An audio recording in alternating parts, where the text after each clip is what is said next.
The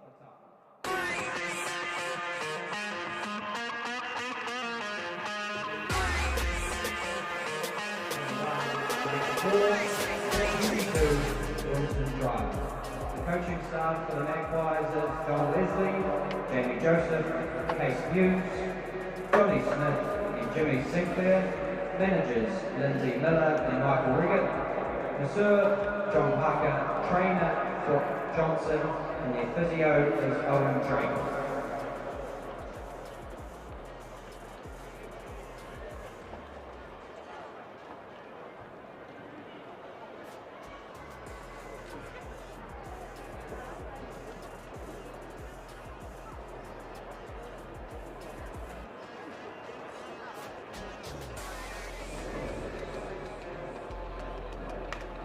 The defending champion and your Taieri Eels for today's final is number 1, Ben Forsyth, number 2, Brady Robinson, 3, Cameron Allen McNeil, 4, Brody Hugh, at 5, Joshua Hill, 6, Jason Hutton, 7, and their captain, Leroy Ferguson, and at number 8, Sam Fisher. At 9, Case O'Neill, 10, Caleb Lee. 11, Taylor Fitz.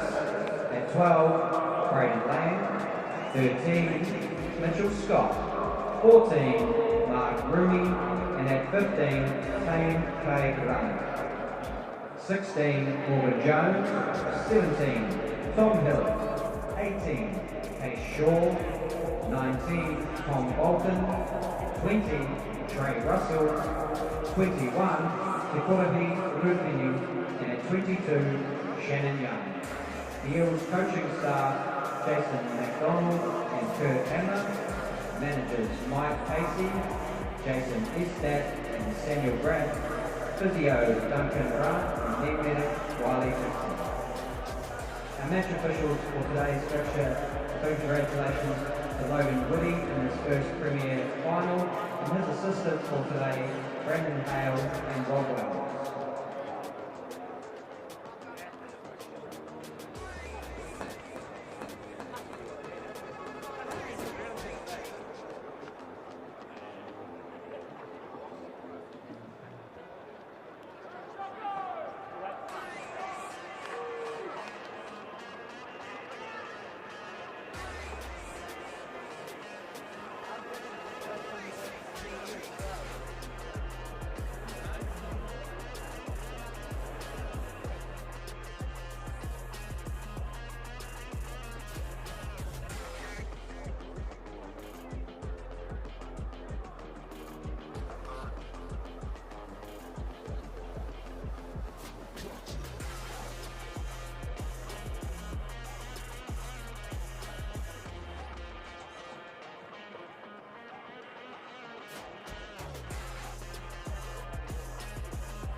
Ladies and gentlemen, please welcome your Southern Magpies led by Captain Harry Taylor.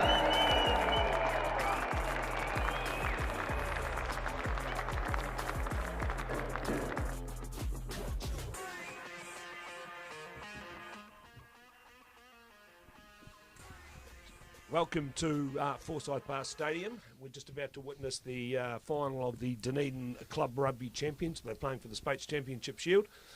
And we've got the defending champions, Taieri, taking on Southern. With me today in comments is Mark Scully. Welcome along, Mark. You've had a pretty tough day today, losing to Kaika up the road today, I hear.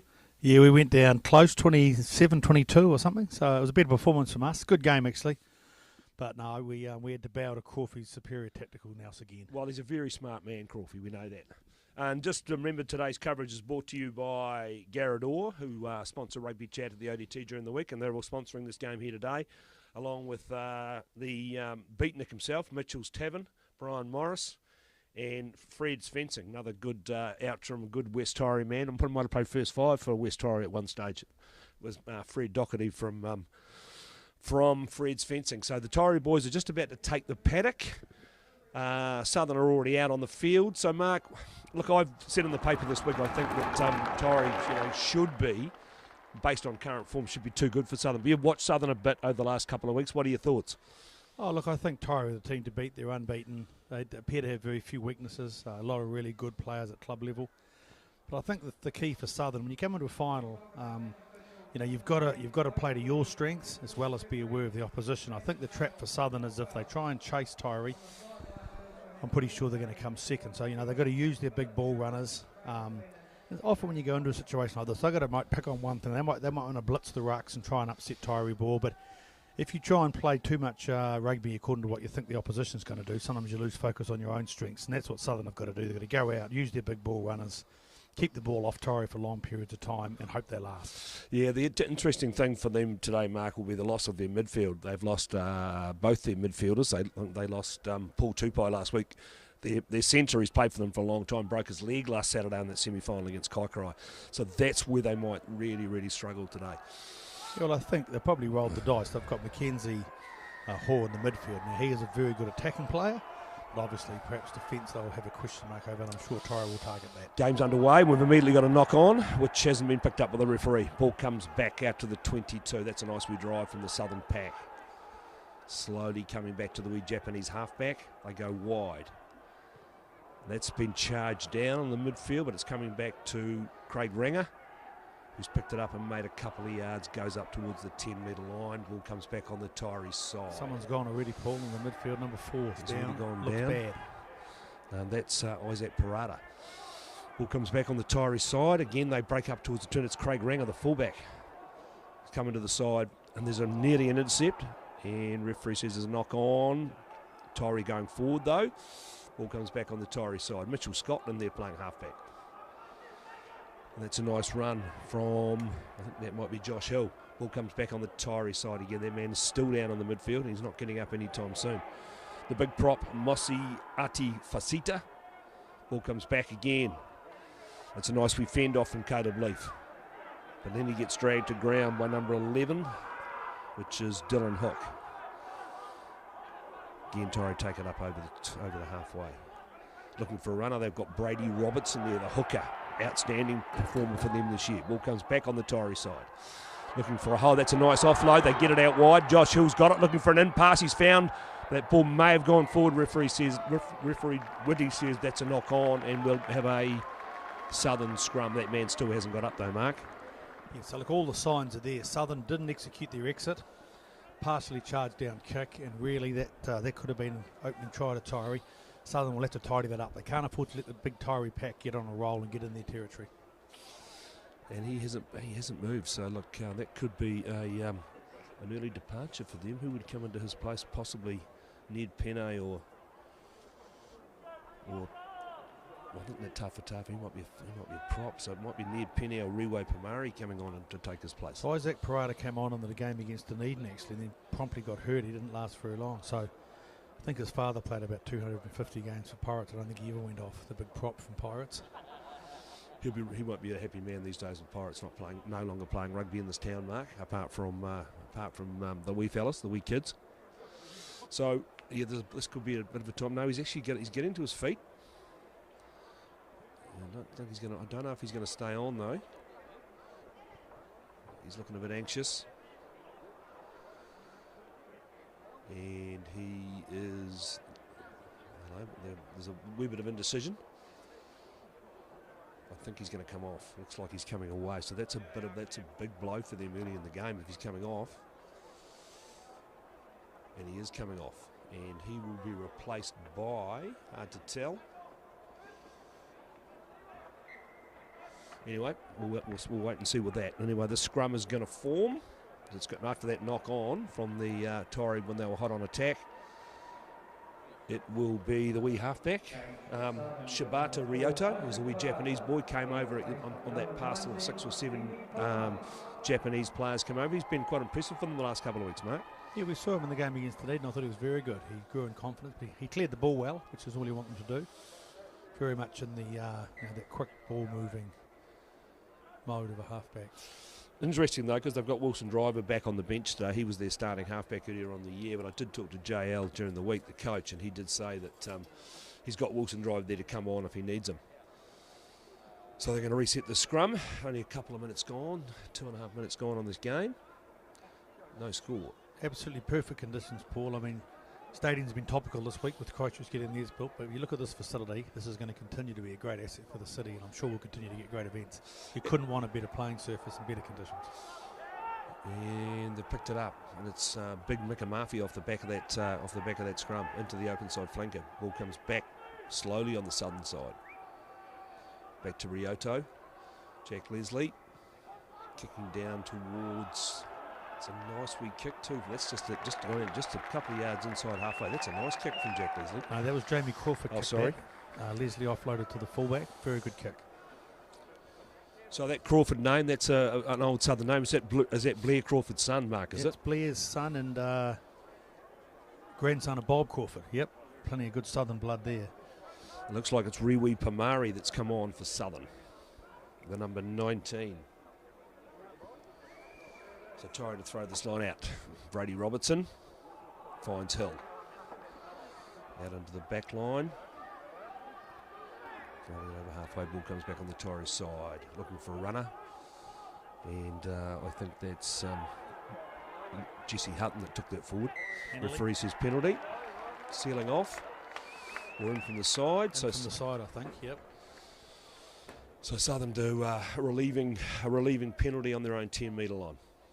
Look, I think this is all good for Southern. 4 or 5 minutes gone, they can get in play some football on Taieri half and just give their players a chance to settle down.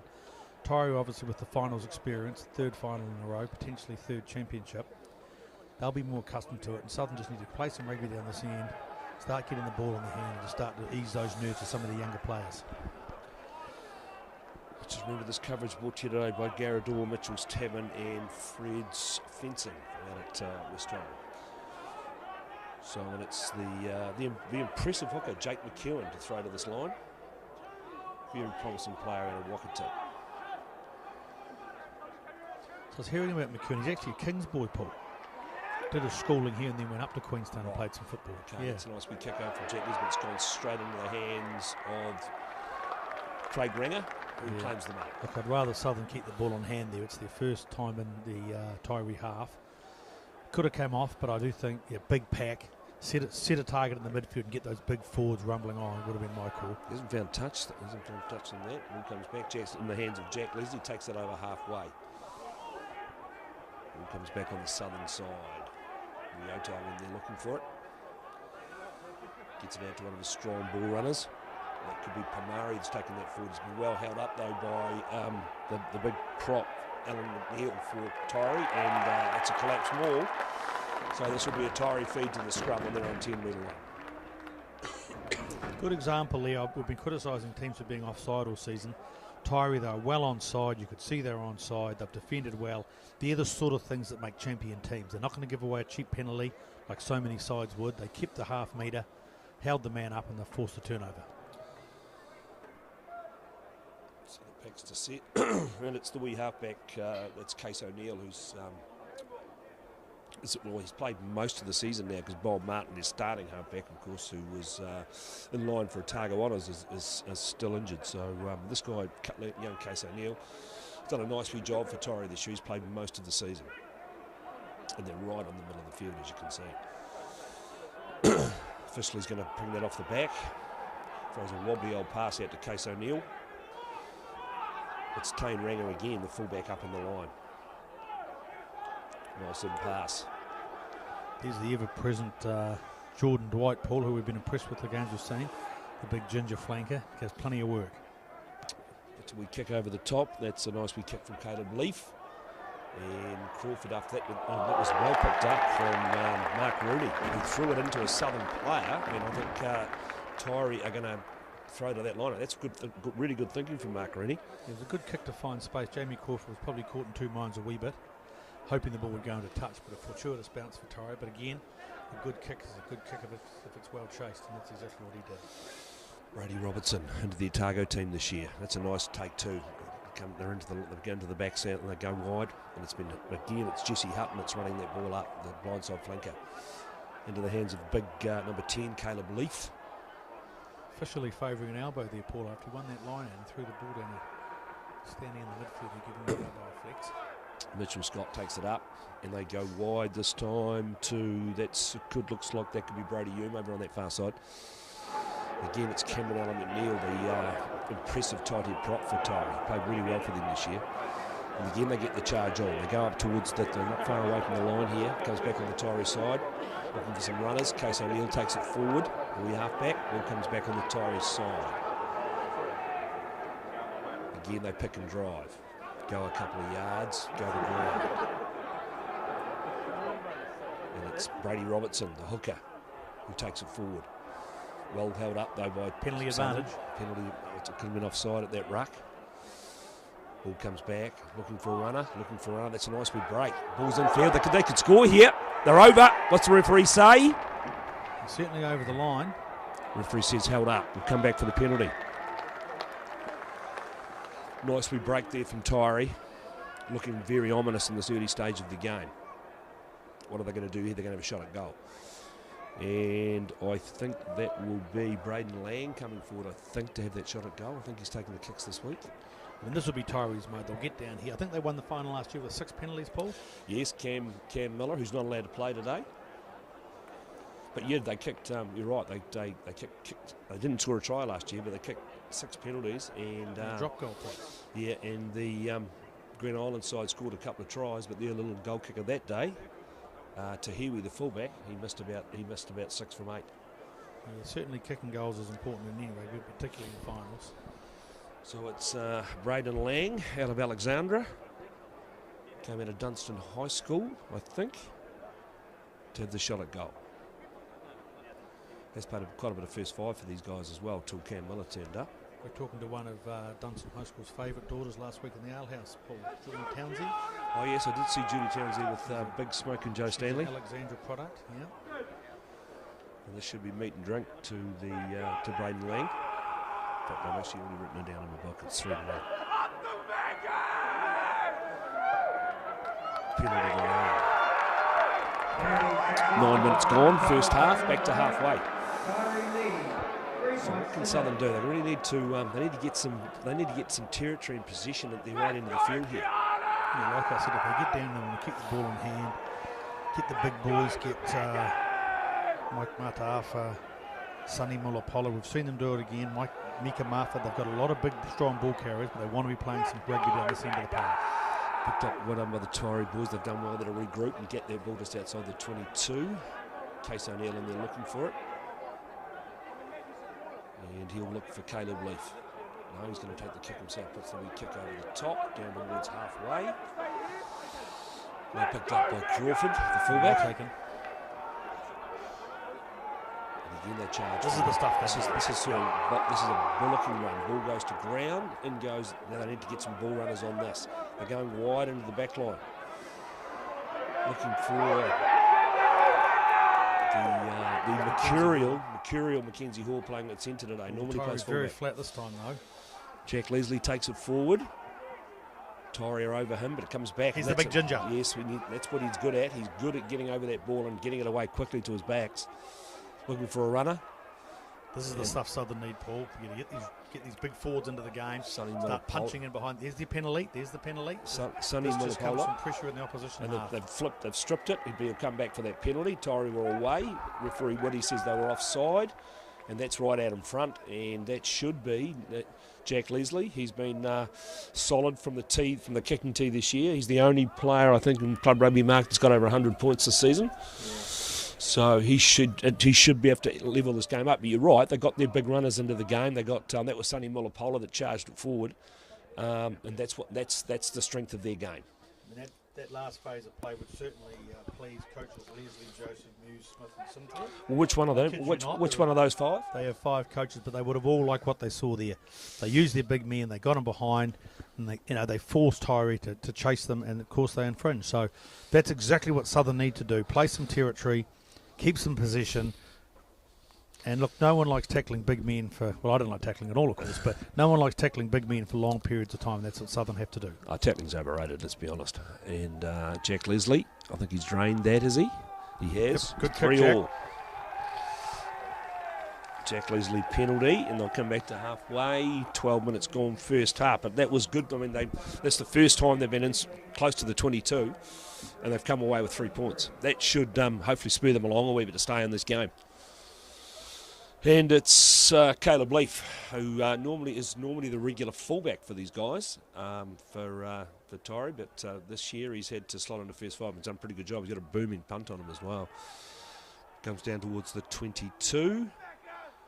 There's big Micah Murphy. They'll be looking to get some real mileage out of him today, running from number 8.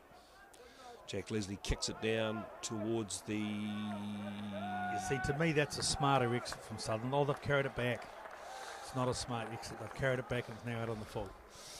Brandon Hale was all over that, the touch judge today. Good to see Logan Woody get in this game, Mark. I would have thought they would have given it to Fraser Hannon, but obviously he's done a good job. He wouldn't be 20 yet, I wouldn't have thought, Logan Woody. And I've seen him referee a bit over the last couple of years, and he seems to be getting better and better. Yeah, Fraser was listed early in the week, so whether he's injured or whether it was never the case, but he was certainly in the paper early in the week, I think, to be refereeing. I'm not sure what happened there. They've taken it forward. It might have been Harry Taylor that time taking it forward, and then they smash it up in the midfield again. It's the big number 1. It's Sonny Mullapola. Ball comes back on the Southern side. Jack Leslie looking for runners out wide. Mackenzie Hall puts it speculated down towards the 22. Hearing back after that is the ever-present Mark Rooney. He's been around that Taieri team for a long, long time, Mark Rooney. Just looking through their team, I mean, in Koru Rapini and Shannon Young, they must have played 300 games between them on the bench. They seem to have been around. They were around when I was coaching Dunedin in 2013. Yeah, well, Shannon Young, he played last week in the semi-final, Mark, and he'd have no change out of 37, 38, I wouldn't have thought. No, absolutely. So there's a knock on there from Taieri, which is not like them to make mistakes. And there's a good crowd starting to build up here too, Mark. There's a lot of Taieri supporters have come in late. There's a lot of Southern supporters down at the western end of the stand. No, an excellent crowd. In fact, when I pulled up, still 20 minutes before kickoff, the car park was almost full. So free car parking, which of course is always a problem around here, and 2 good club sides. I mean, it's just good to see club rugby at the stadium. We're using the stadium. And look, there's probably a bigger crowd here than we'll see at some of the NPC games, let's be honest. Well, that's right. I mean, they're probably looking at this crowd now, mate. They might have 4,000 here, and that would be a big crowd for an NPC game, let's be honest. And I don't know, I'm not sure how many people will come back to rugby after watching that test match last weekend. Ball comes back on the Southern side. Out to Jack Leslie. He's found Tapari. And he's found I'm not sure who that's come in. Might have been Kieran Hatch that came in there and picked that up. That's this is the stuff. This is what Southern need. A nice run. Big ball runners coming on at depth. There's another penalty. This is what they've got to do. And then there's been knock on. Referee says they didn't roll. So penalty to Southern, and this is very much in Jack Leslie's wheelhouse. As Jonesy would say, Paul, no one likes the cold steel up them, and no one likes those big men running at you.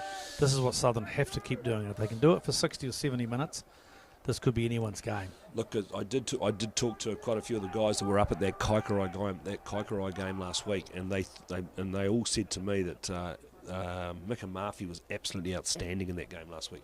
He sort of drifts. He's a kid that can drift in and out of games, Micah Murphy, but apparently last week he was on point the whole game, and he absolutely terrorised Kaikorai on the charge. So Jack Leslie, can he put them in front 6-3? And I did say in the paper this week, scoreboard pressure is one of the things that could hurt Taika. That's what they need, scoreboard pressure, because Taieri, I don't think, have been behind in any game this year. The torpedo kicking that Peter Keane made famous, Paul, not quite so trendy in world rugby these days. They more tend to go the Barry John around the corner style. Well, I'm not sure if Peter Keane actually made it famous, Mark, to be fair, but he certainly attempted it, and he was a 2-10 man. At best, I think. At best. So 6-3 with that Jack Leslie penalty. Back to halfway. 16 minutes gone, first half. Remember, this coverage brought to you today by Garrador, Mitchell's Tavern and Fred's Fencing. And it's Caleb Leaf to get us underway again. Who's coming forward to take that? And again, it was Mackenzie Hoare. It's interesting with kickoffs now. There's been so many penalties at the breakdown. And if you get good position, the kicking's almost become non-contested because the chasing side so scared of a penalty in the air and a potential yellow card. So referee Woody's ruled that was again it was a collapse maul. So this is a turnover. So it's a Taieri scrum just inside the southern 10-metre line. Perhaps a tough call from a kick received, but he knows best. And it'll be little Case O'Neill. He's not a big man, Case O'Neill. The one that's come up, their potential halfback, Trey Russell's he's a smaller man. Plays touch rugby for New Zealand age group teams. Very quick, very nippy, but he's a very, very little dynamic man. So here we go. Feed the scrum. Remember 6-3. Southern up over Taieri. Solid scrum from Taieri. Caleb Leaf gets it out to Mitchell Scott, who's been a terror all year. Craig Ranger gets through the hole, but he's well tackled just outside the 22. Southern just need to watch Mitchell Scott. He'll just pass and pass and pass, and then suddenly he'll choose to go, like we saw him against Dunedin other times this year. Southern looked like they were over that ball with Mick and Murphy, but they just didn't get. They got it back, and it's Mitchell Scott. They're all over Mitchell Scott on this occasion, but he does get a pass away, and they bang it up towards the 22. Looking for a runner, and they found the big prop. Forsyth, but he's put it play down. on here. Here we go. Here. Through the hole goes Murphy. Oh, there's a wee knock on there. No, referee says we'll come back for the first knock on, so that first knock on will be back just outside the 22. Tell you we haven't seen a lot of yet is Leroy Ferguson, Paul. He came through the John Madlassen system, was an absolutely outstanding schoolboy footballer, and he's captaining Taieri today at just 20 years of age, and I believe, according to Adrian Sacconi's article in the paper this week, both captains only 20 years of age, which is pretty amazing for a club final, really. I think it probably shows, the changing age of Premier Rugby players, but to have two 20-year-old boys captaining their sides in a Premier final is a pretty good effort. And you've got to remember that, and this is his third final. I mean, this is the kid that started as an 18-year-old for Taieri. He's a tough kid, and he was outstanding for them last week. He turned over a lot of ball against that Dunedin Shark side out at PJ Park. So I actually named him in my Form 15 this year. I think he's been the pick of the open side flankers in club rugby this year. Yeah, I'd like to see him looked after by a Tiger. His older brother, of course, slipped through our fingers. He went away to the Brisbane Broncos. Played rugby league in Australia, so a really good prospect, 20-year-old, a local kid. Oh, that's untidy. That's unbelievable. South Otago. Yeah, good to see him come through the grades. Very untidy. That went through Mick and Murphy's legs and was nobody there to pick it up. But they've got it back. But he's put it down to Craig Ranger, who takes it forward, carrying in one hand, which I don't like to see, but he's taken just outside the 22. Case O'Neill in there looking for it. He's found Craig Ranger again. Mitchell Scott, what can he do? He can find Mark Rooney. Mark Rooney takes it over the big mean tackle on them that time. Referee says penalty. Southern. Yep. I'm sure what that was for, Mark. No, look, there's nothing wrong with that. That guy just came across in defence. He slid across the top of him. For anything else to happen, I mean. Oh, so he got penalised for that high tackle? No, it's a penalty to Southern, isn't it? Or has he put his arm the other way? No, he has. He's got him there. Yeah, that's what I couldn't work out. Which is a bit hard. I think it's a bit tough when he's a foot off the ground. Yeah, exactly. But that just shows what Mark Rooney can make something out of nothing. He's a very good player at club level. He's scored a lot of tries for Taieri over quite a few years. Again, though, Paul, you saw with Mitchell Scott, they had to mark him because they know he's a danger man, and he just very cleverly held the defence up, offloaded nicely, and gave Rooney a little half start. That's what Southern will need to do, because if they take their eye off Mitchell Scott, we know how good he is, he'll hurt them. So the referee's having a chat with the captain, which Mark has just mentioned, Harry Taylor, another Southern product out of Southern Boys High School. And his brother, of course, is the reserve hooker here today, and he's a younger yet again. So he's gone in for the head-high tackle, and looks like they're going to kick for the line and set a line out. And it's big Caleb Leaf to do that. And this is going to be, that's not a big kick, that's 5 metres out. So can they get their line-out drive working here, Southern? Taieri. Remember, it's 6 points to 3. Southern up over Taieri. 20 minutes gone first half. Brady Robertson to throw to this line out. They go to Hill. He takes it down well. And they get the drive going. They're inching out towards the 5 metre line. Brady Robertson's got the ball at the back of that maul. They're still going, Taieri. This looks very, very ominous for the Southern boys. They collapse the line. They have a drive. Referee's got his arm out for a penalty. Must be a try. And I would imagine that might be Brady Robertson. Yes, I don't think he'd have given it up, Paul. He had it at the back of the boot, and I don't think he would have given it to anyone. Yes, there he comes up with the ball. So, yes, it is Brady Robertson, and it's a nice try. So that's, quickly to my math, it's now 8 points to 6, kick to come. Yeah, look, rugby's a game that doesn't necessarily change, and what we're seeing, the penalty given by Southern after some good scrambling defence allowed Taieri to set that line out 5 metres out. And look, these sides are the rolling maul has become a real weapon in rugby, and these sides are very good at it. You can no longer sack or bring the line out down. It's very hard to defend, so you've really got to try and keep the opposition out of that 10, 15 metre zone, because these sides now are so lethal from that far out.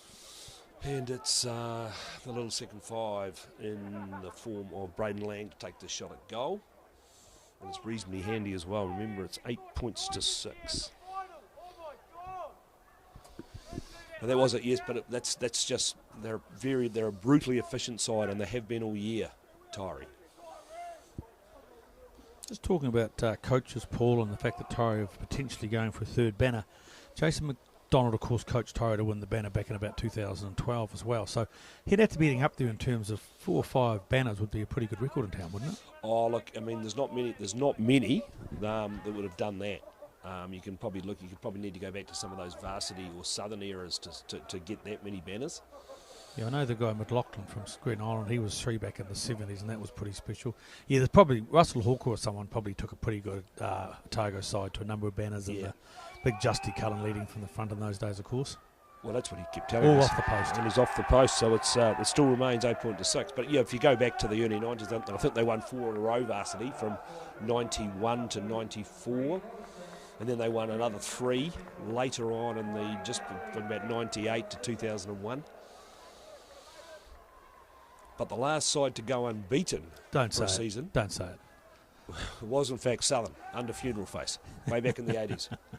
Hope Horny's not listening. I saw John Hornbrook last night, actually. Had a quick beer with him at Nellie's out in Mosgiel. What were you doing out there? I just, I like to spread myself around, Mark. How? And he puts that kick down. Have you offended so many people in Dunedin you have to go to Mosgiel to have a safe beer now? And to be fair, I took quite a bit of stick for some of those Eel supporters last night at the Mosgiel at Nellie's.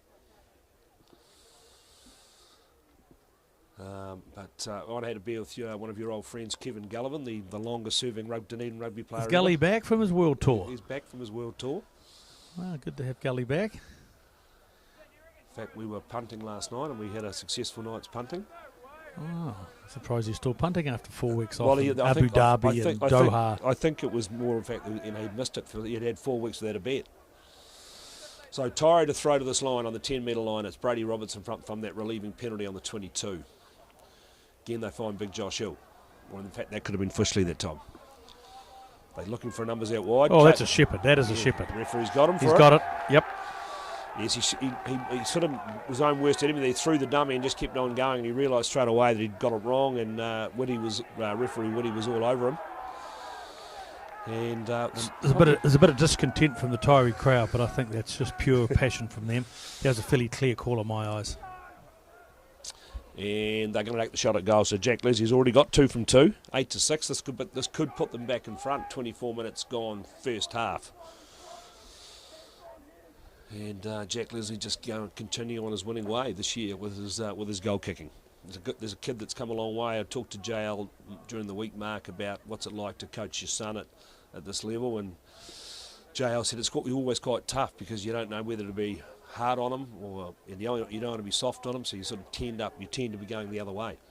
You'll have done this a bit in your coaching career. Yeah, look, I think someone with John's played enough rugby. He's captain the international side. He was a great player. And I'm sure he's getting it right because the boy seems to be flourishing under his coaching. Yeah, no, look, he's a kid that's come a long way, and he's not that old. He's been around for a while, but he's only 20, 21 years of age.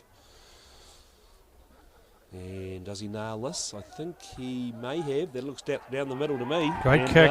Yep. 9 to 8. This is what Southern need to do. Stay in contact. I do get the feeling if Taieri can pull ahead of them, it'll be a long way back. Although Southern bounced back beautifully against Kaikorai last week. But the longer they stay in contact, it must start creating a bit of doubt in the Taieri players' minds who have been used to winning every game this year.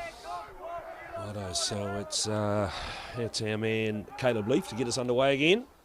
Puts it down towards the 22. Great kick. The Ginger's taken it, and Dwight goes to ground. Rioto looking through, then they've got a kick, then a speculator through. Dylan Hook. Dylan Hook. They're both good solid wingers, both Hook and Kearden Hatch. Ball comes back to Jack Leslie.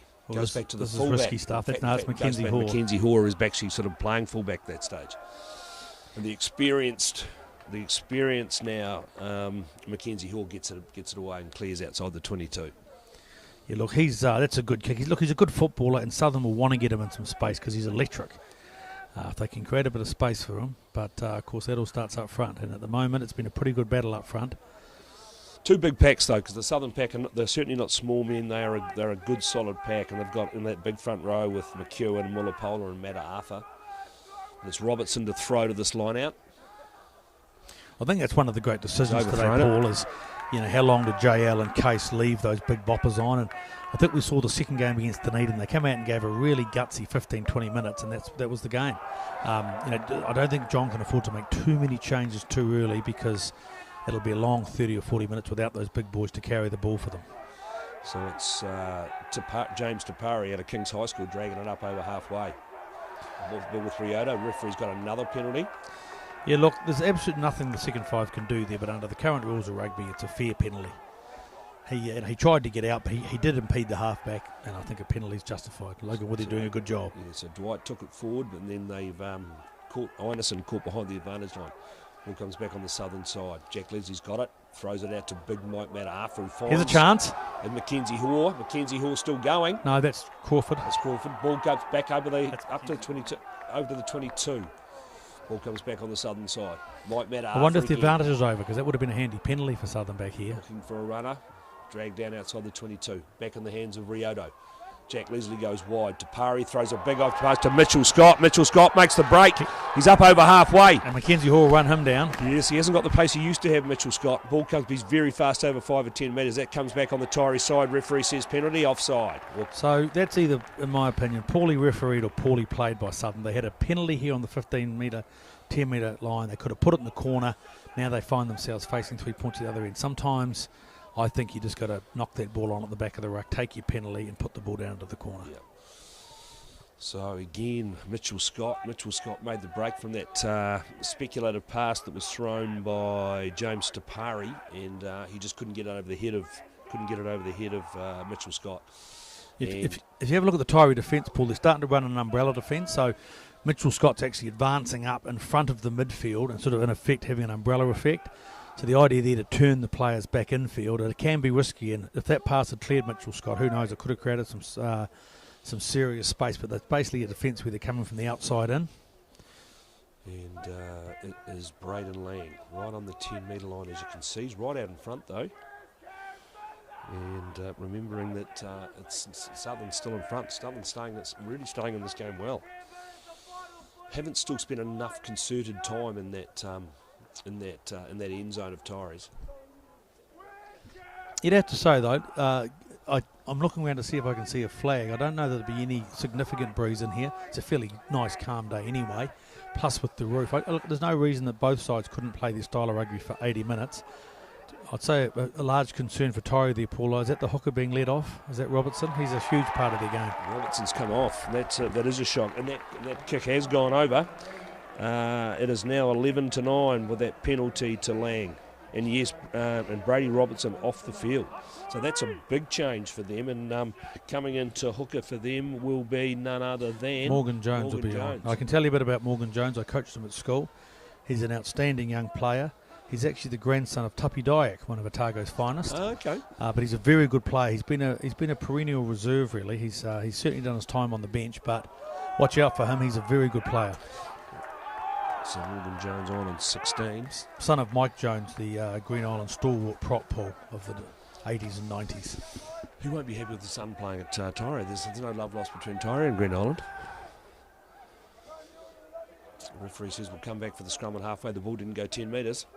So that's a crucial mistake from Southern. You've just given up 3 points and then give up the ball right in the middle of halfway. Yeah, these are the wee moments. They had to get back down here, get a good kick chase, force a turnover if possible, and try and camp down in the Taieri half. Now they just give Taieri a magnificent chance.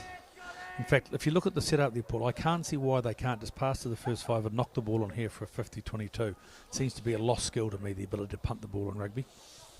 And he's got I watched them play last week, the first 5, and he has got a massive punt on him, Caleb Leaf. They go the other way, and it's Craig Ranger, the fullback. Referee says we'll come back for the penalty. I don't know what that's for, Paul. I don't understand. He leg up, I'm not sure. Yeah, he made a funny motion with his... was he striking early, or...? Well, that's a strange decision, but anyway. Penalty, as I'm not sure if Jack Leslie's got the distance to get it from there. I think they'd go to the corner here and try and build a bit of territorial pressure. Another Taieri man down. We've had a bit of a flood of. Looks like is that who's warming up there for Taieri? Do they have HIVs in this level rugby? No, they don't, do they? I don't think so. So we'd assume unless Brodie Robertson had blood, he'd be gone. Yeah. So we've got yet another hold up and play. Remember, it's 11-9. Remember, today's coverage is brought to you by Garrador, Mitchell's Tavern, and Fred's Fencing.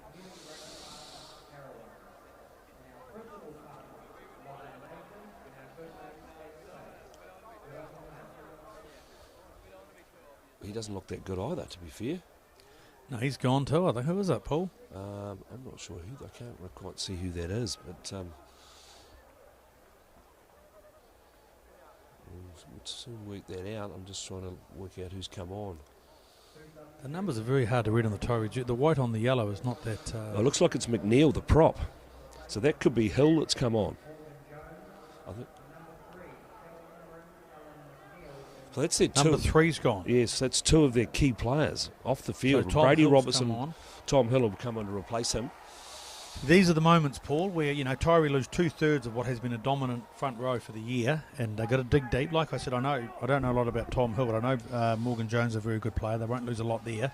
But these are the moments you start losing some crucial players. He's a very experienced prop, though, Tom Hill. He's been around that Taieri scene for a long, long time. And he tends to come on as the impact player in the second half. They go to the back of the line out, comes back on the southern side. Into the hands of Dylan Hook. We love that Dylan Hook. Hook. And they get driven back, though, on the tackle. Ball comes back again, looking for a runner. And they're found in the form of Einarson. Again, they go wide. Out to Taylor. Taylor takes it up towards the 22. Good defence, though, from Taieri. Ball comes back on the southern side. Mike Arthur. Nice interplay. Mika Murphy smacks it up over the 22. Rioto went after it. It's found Jack Leslie. Jack Leslie thoughts a wee hole. Then goes to ground. Gets a nice wee offload away. And they're charging towards the line this time, Southern. They're only 10 metres out here. Ball comes back to Rioto. Looking for a runner. Found Jack Leslie. It's all a wee bit static, isn't it? With the big it's just a wee bit slow. And then out to the Ginger Dwight, the open side flanker out there on the far side. And they charge up towards the line, coming back slowly in the hands of, not sure who that is, but that could be the McEwen, in fact, the hooker. They've lost that, I think, Paul. They have. Taieri have gone over the top of that ball, did really well there. What are they going to do here? They could go wide. They have some numbers. But they take the tackle. Ball comes back on the Taieri side, looking for Caleb Leaf, who kicks it away, but only as far as the number 11. He gets it back to Crawford. Crawford goes across to Jack Leslie with a slightly forward pass, but not picked up. Ball comes down towards the 22. Ranger's got it now. He goes back to Mitchell Scott. Down to, again, back in the hands of number 11, Dylan Hook. Still going, Hook. Nice run from Hook. Yeah, good call from Hook. There was some aimless kicking there, and he just decided, I'll tuck it under my arm and I'll take it to them. And nothing wrong with that decision. Mackenzie Hall goes back the other way. He's found Einarson, the Norwegian. I presume he's Norwegian. Great tackle. Ball comes back again on the southern side. Numbers here if they look outside. Didn't see him, Pamari. Again back on the southern side. Once again, Paul, the halfback's clearing the ball beautifully for Southern. He's getting there quickly. Very much in the Fumi Tanaka mould. Gets there quickly, clears the ball well. And there's Mitch. Oh, that's a terrible kick. They just put it straight to Ranger, the fullback. Goes round his man. Then again, good defence from Southern. They got across their numbers, but it's coming back on the Taieri side. Back to Caleb Leaf. He puts it down towards the 22. Waiting back there is Crawford, the fullback. And he gets that partially charged. He's onside though. He's got runners. It's big Mike Mataafa looking for a runner on the inside. Couldn't find him. Ball comes back on the southern side, just outside the 22. Remember, if the ball's charged down, it's anybody's on day. No. And then Crawford, the wee fullback, puts it down. Had a wee look. He's frustrated with himself. But again, they're the sort of moments that can turn to gold. A partially charged kick. Southern probably should have done better than that.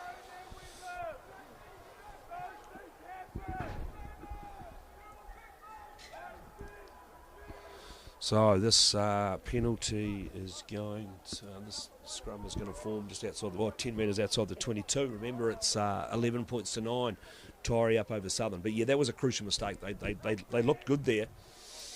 Yeah, look, when Southern spend periods of time down here, Taieri do look susceptible. So look, the message would be clear. I mean, Jay Allen, and of course, big Jamie Joseph back in the bench today, I think, for Southern. So he's a pretty astute man. He won't miss that. If they spend time in the Taieri half, then they're in the game. So just got to keep their kicking game and their kick chase. That's so important. Is that a good kick is only a good kick if it's chased well. But they need to play some territory. It's like a stuck record, but that's what they've got to do. They've got to play the right game down there.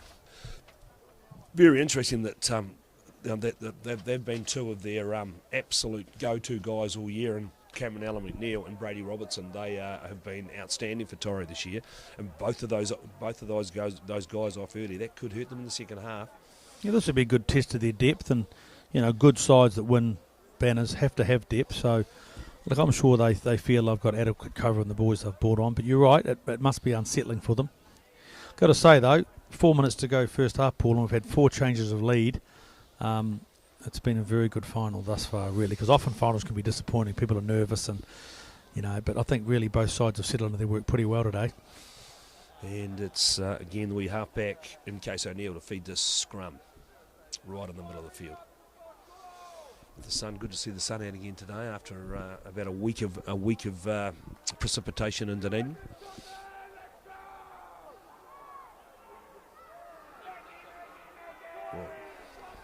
Righto. Ball comes back. They get to Mitchell Scott. Mitchell Scott bumps off his marker. And Jack Leslie. And again, it's taken forward. It's a nice wee run from the number 6. Ball comes back on the Taieri side. Referee says penalty. Not sure what that was for. But penalty to Southern. This will be a good chance. 3 or 4 minutes left for the Southern to get down into Taieri territory. Build up a last bit of pressure before halftime. See if they can come away with some reward before halftime. Righto, so it's Jack Leslie to kick down this touch line right down in front of us. That's the line that's going to form just outside the 22. Remember, it's 11 to 9. Southern up over... Sorry, Taieri up over Southern. 37 minutes gone first half.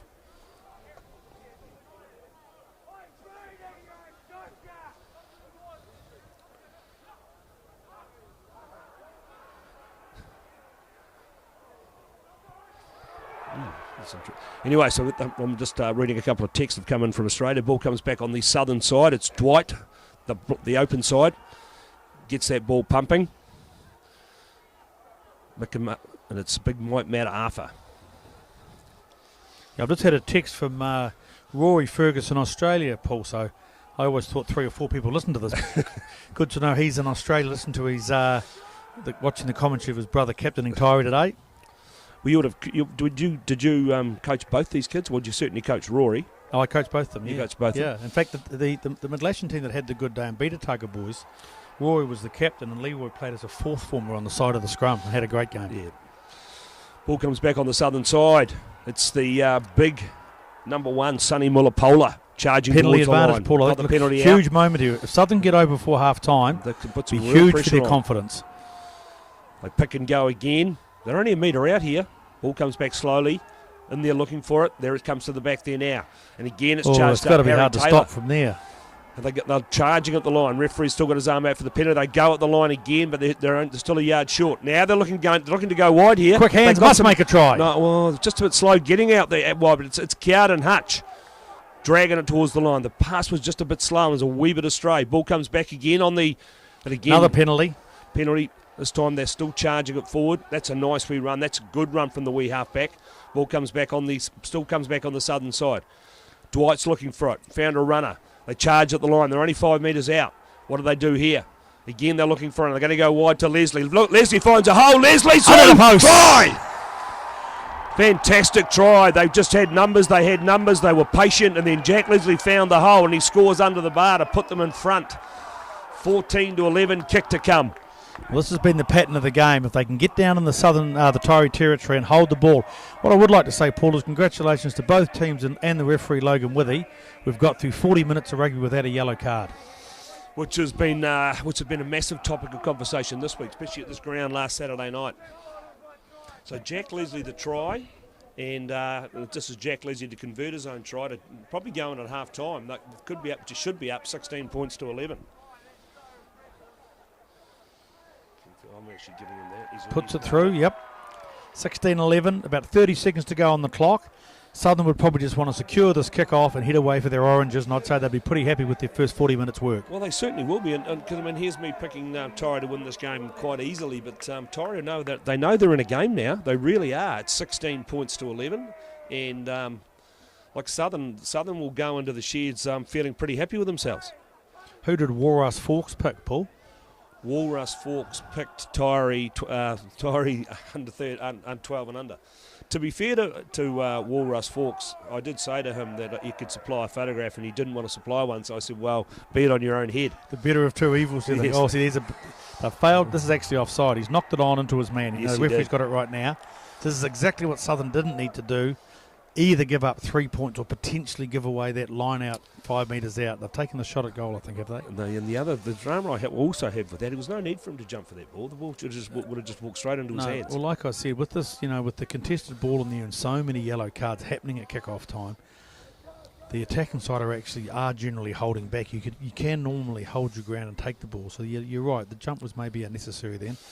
But this has given Taieri chances to nudge the game back close, 16-14, if he puts it through. Probably his most difficult kick, actually.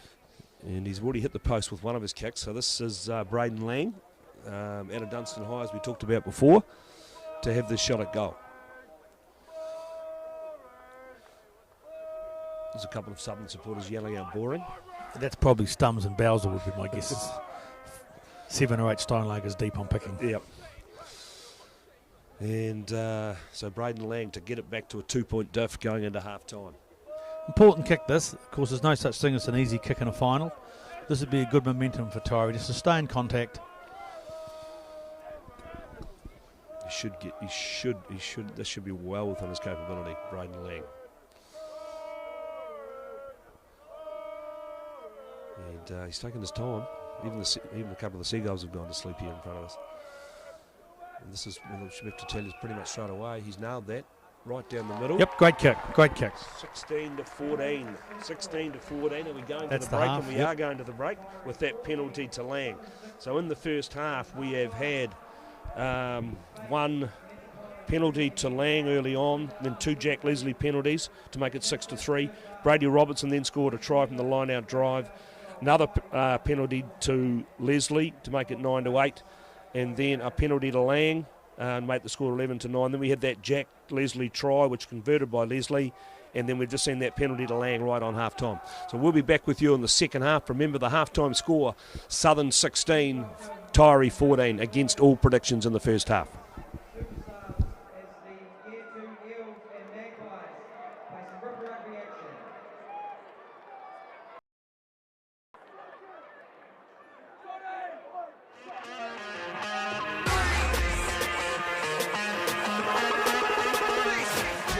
Garrador Dunedin, delivering quality, stylish garage doors in Dunedin for over 17 years.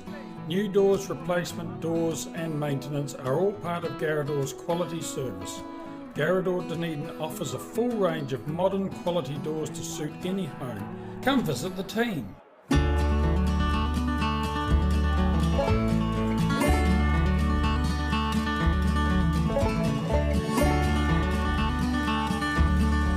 Well, I'm Fred Doherty from Fred's Fencing, based in Outram, just out of Dunedin.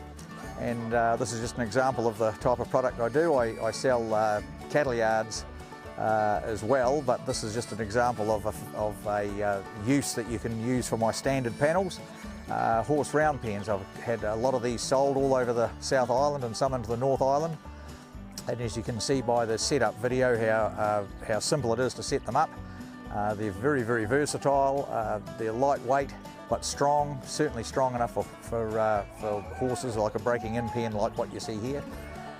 You don't need any posts to support them. It's completely self-supporting and there's no way that you'd knock that over. The beauty of it is you can make them any size you want. Because you haven't got posts in the ground, you can make them any size you like and you can adjust it. So if you were working with a certain horse and you wanted a smaller pen, you could just unpin it, take a few panels out and shorten it up to make a smaller pen. So this is typically a size. This is about a 14 metre round pen. Most of the pens I sell are somewhere between 14 metres and 18 metres, which would take, this pen here is 20 panels and a gate.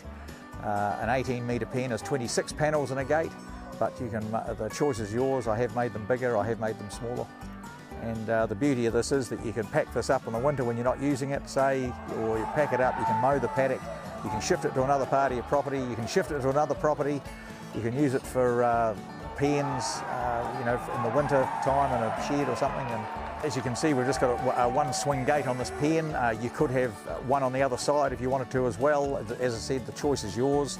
The swing gate is exactly the same size as a panel, so you could shift it over without having to shift your whole pen. You could swap it out with a panel on the other side if you wanted access over there and put the panel back in the place of the gate. The gate, it's 2.2 metres clearance under the top bar, so horses have no trouble going underneath that. And slam catch on it, as you can see. Everything's all hot dip galvanised. Well, I'm easy to get hold of on the phone. I'm no problem to give me a ring. I'm only too happy to have a chat with you to talk you through the process of what you need, or if you've got any questions for me. So, and we've got a good little website with, you can pick up what you need from my place at Outram, or I can arrange delivery. As you can see, I can just put a round pen on my ute and trailer. I'm always keen to go for a bit of a drive somewhere, so for a little bit extra I can deliver it to your place and help you set it up just like this. So check out my website, give us a ring, and we'll take it from there. So very, very versatile, very cost effective, simple to set up, and everyone should have one.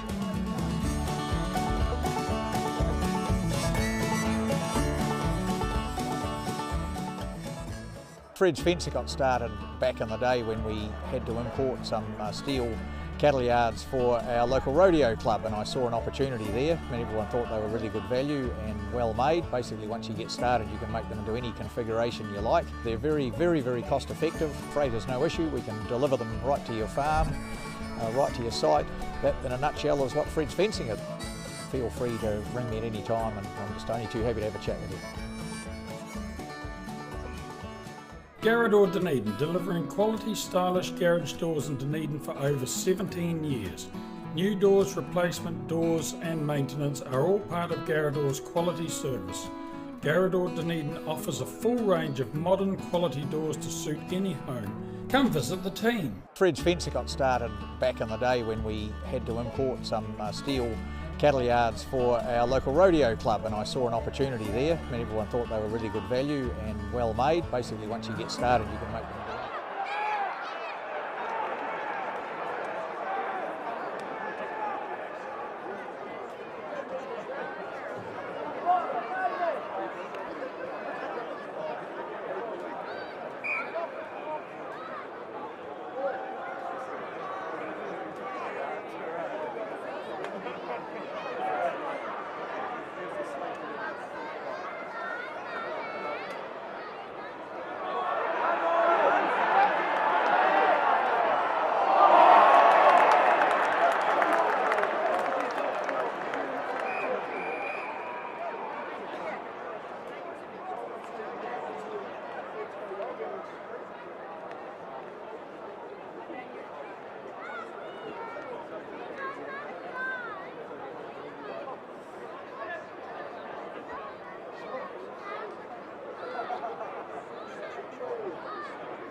Please make some noise for both the Year 2 teams from both Southern and Surrey. Fantastic game.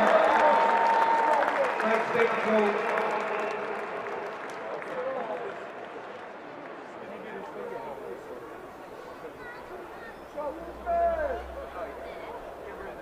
Go Bowler! Let's go Bowler! Let's go Bowler! Welcome back to 4 Barr Stadium. Remember the halftime score 16-14 in the Spates Shield final. Alongside me today, Mark Scully. So look, interesting old first half, Mark. As the Southern boys just come back out on the first 16-14, but you'd have to say Southern were worth that lead. Yeah, look, I think they played enough territory at times to build pressure. Now, I would hope that those big boys have had a good drink and a decent rest, because they need to come out now and absolutely give it everything for 15 minutes. If they can keep the ball off Taieri, don't forget Taieri missing 2 of their key front rowers, that's the key to success for Southern. Just for Jack Leslie to push them around the paddock, those big boys to get a rumble on in the Taieri half, that's the key. I do think if the game loosens up, it'll be in Taieri's favour. Good dry track, perfect conditions. They'll be looking to try and run the big Southern pack round in the second half. Yeah, because if they can keep Mike Mata'afa on, if they can get 60 minutes out of Mata'afa, especially up front with him and the other big prop, Mullapola, and with Mullapola, if they can get like Mullapola tends to play 80, but so they can just get Mata'afa through to that 60-minute mark. He'll have done his job by then. He's a big, strong man. He's thrown some nice passes today too, big Mata'afa. As Southern get us underway, and it's wobbly old kick from Mackenzie Hoare down towards the goal line.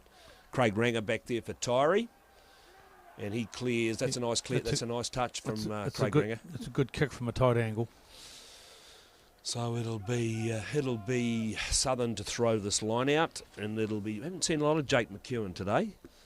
He was in the last couple of games I've seen him play. He's been everywhere, but he's been a bit quiet today.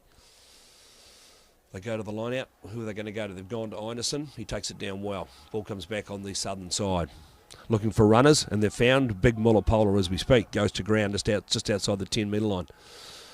Into the hands of Taylor. Rioto floats a wee pass over the top. That's a nice pass too. Looking for an in-runner. McEwen. That's a nice big, strong, bold run from McEwen. Ball comes back. Referee says penalty. Something's been of note, Paul, and I don't mean to go on about it like a stuck record, but both these sides have won 90% of their lineouts, just keeping it simple. Throwing it to 2, throwing it to 4. And if you're out there and you're coaching rugby, don't overcomplicate it. We see so many times, including certain premier sides in Dunedin, you don't have to win the ball at 2 and 4 and 6.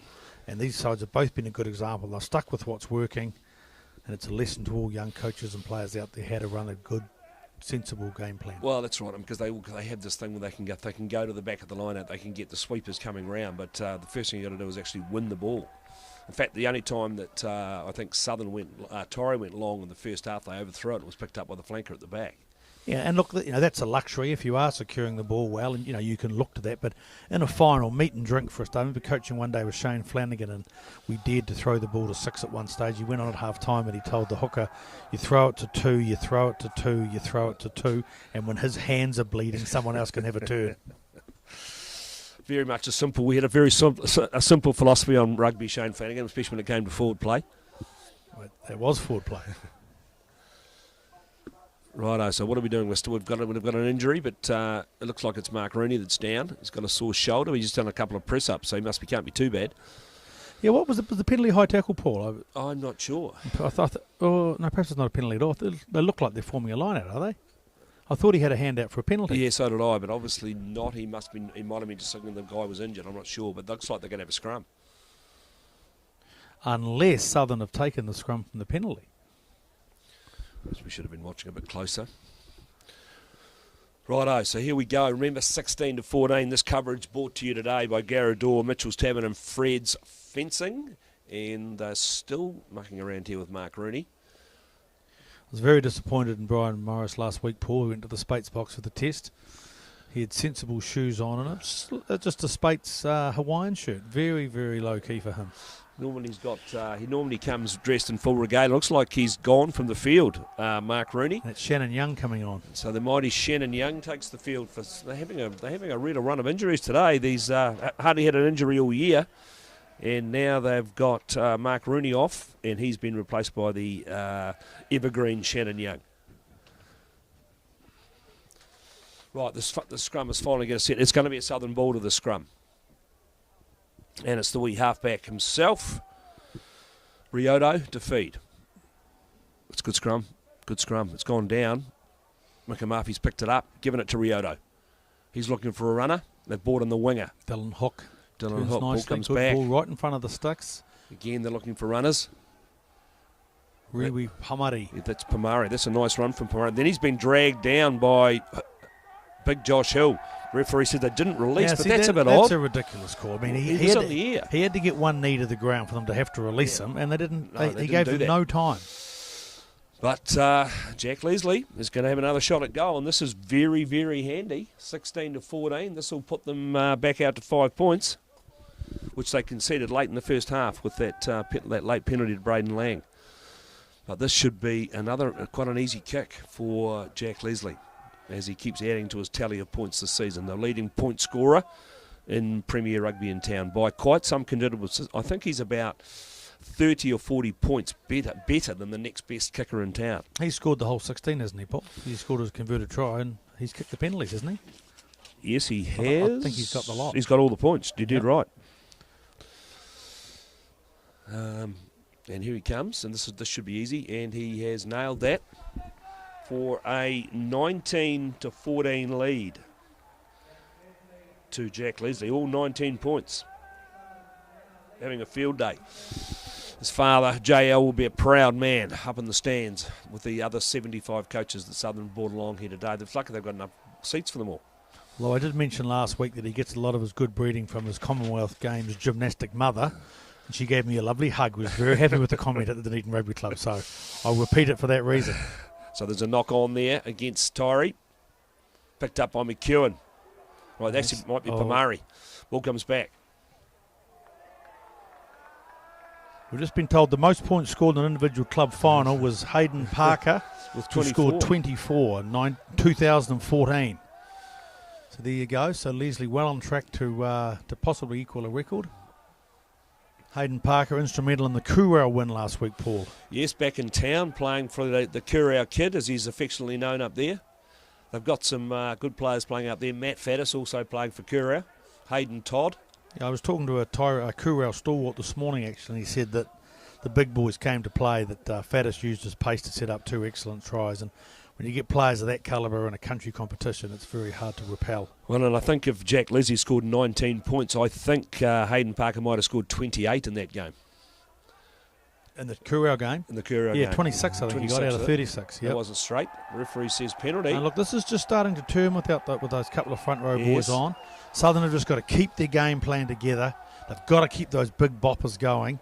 Play some rugby in this half, and I honestly think they are right in this game. So 44, so there's 4 minutes gone second half, and Jack Leslie kicks it away down the northern stand side of the field, and he's found touch 5 or 6 outside the 22 with Jake McEwen to throw to this line out. And again, of course, if Southern control the possession, Paul, those big boys don't get as tired. So much harder chasing and defending than it is to attack. When we're attacking with the ball, only 1 or 2 men are working at a time. When you're defending across the paddock, that's what wears them out. So McEwen to throw. Comes back to Taylor, the number 6. Ball comes back on the southern side. Riodo's got it, looking for a runner. He's found McEwen again. McEwen getting himself into the game here now. Coming into the game. Ball comes back to Riodo. He's looking for a runner. He's found Einerson. And Mike Madaffa gesticulating, give it to me, give it to me. So there's Mike Madaffa now taking it up. Goes to ground though. Ball comes back. Jack Leslie's in the hands of Jack Leslie. Goes into the midfield. And it's Mackenzie Hoare. Takes it up towards the 22. Back to Riodo. Looking for runners out wide.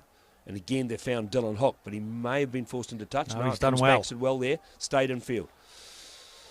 And it's Pamari. Pamari looking for a runner, and he's found the big number 1 in terms of Mullapola. You'd have to say Pomoe, who came on after 3 or 4 minutes for Isaac Parada, has had a great game for Southern off the bench. He's been solid, and Taieri have got through and destroyed that ruck, and Mitchell Scott's come away with the ball. Back to the big first 5, and Caleb Leaf, who kicks it down towards the 22. Jack Leslie waiting back there for that, brings it up towards the halfway, puts the kick in. Straight into the hands of Craig Ranger, who puts it deep down into enemy territory. Ball's picked up again by Crawford. Yeah, well taken.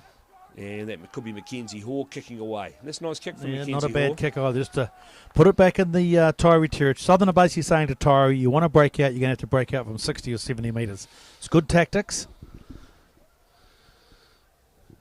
And I've just had Tamura, the ex-referee, telling us there was no penalty. I don't know what that actually means, but thanks for that, Tamura. To do with what? Obviously that one we talked about on the far side of the paddock. I think he'd be better to concentrate on his pre-season for next year, Paul, than worry about our commentating. Yeah, that's a good point. Okay, so Taieri to throw to this line out, and it's their replacement hooker, Morgan Jones, found his man. Ball comes out into the back line. Taylor Fittis, first time we mentioned his name, taking that forward. Look, Taieri just don't look the organised South, Paul, do they? Let's be honest. They're normally very structured, very organised. That pass appeared to go to the fullback, not expecting it. The first man was a little bit isolated. That's out on the full. I thought it looked like a good kick when he got it away, but it just kept on drifting towards the touchline, and that takes them back. And they are a wee bit at 6 and 7s. Yeah, look, they might regather their composure, but just now they just don't perhaps look like the Taieri we've come to know over the last few years, and that comes from pressure. And that's all down to what Southern's done to them and the fact that they have rumbled them and they have forced them to play a lot of rugby in their own half. So it's it's the replacement hooker, Morgan Jones, to throw to this line out. And they've taken it at the front. Comes back to Royoto. In fact, that was Kane O'Neill. Caleb Leaf takes it forward. It's a bit stilted though. Looking for the runner. They found the big prop. Big Facita. Good going for Facita. Still going. That's a nice run from him. He's really got them going forward. And then it's Mitchell Scott. Finds a wee hole, but he's quickly wrapped up and driven back 4 or 5 yards. He did well to maintain the ball there, though. And then there's a hand came through penalty there. Could have been the Ginger flanker. And in the form of Jordan Dwight, who's given up the penalty right out in front, 30 metres out. What are they going to do here? They're going to take the shot at goal. Yes, little Leroy Ferguson says we'll have a shot at goal. Yeah, it's finals footy. That puts them back. That puts them within a 3-point strike for later in the match. Good decision.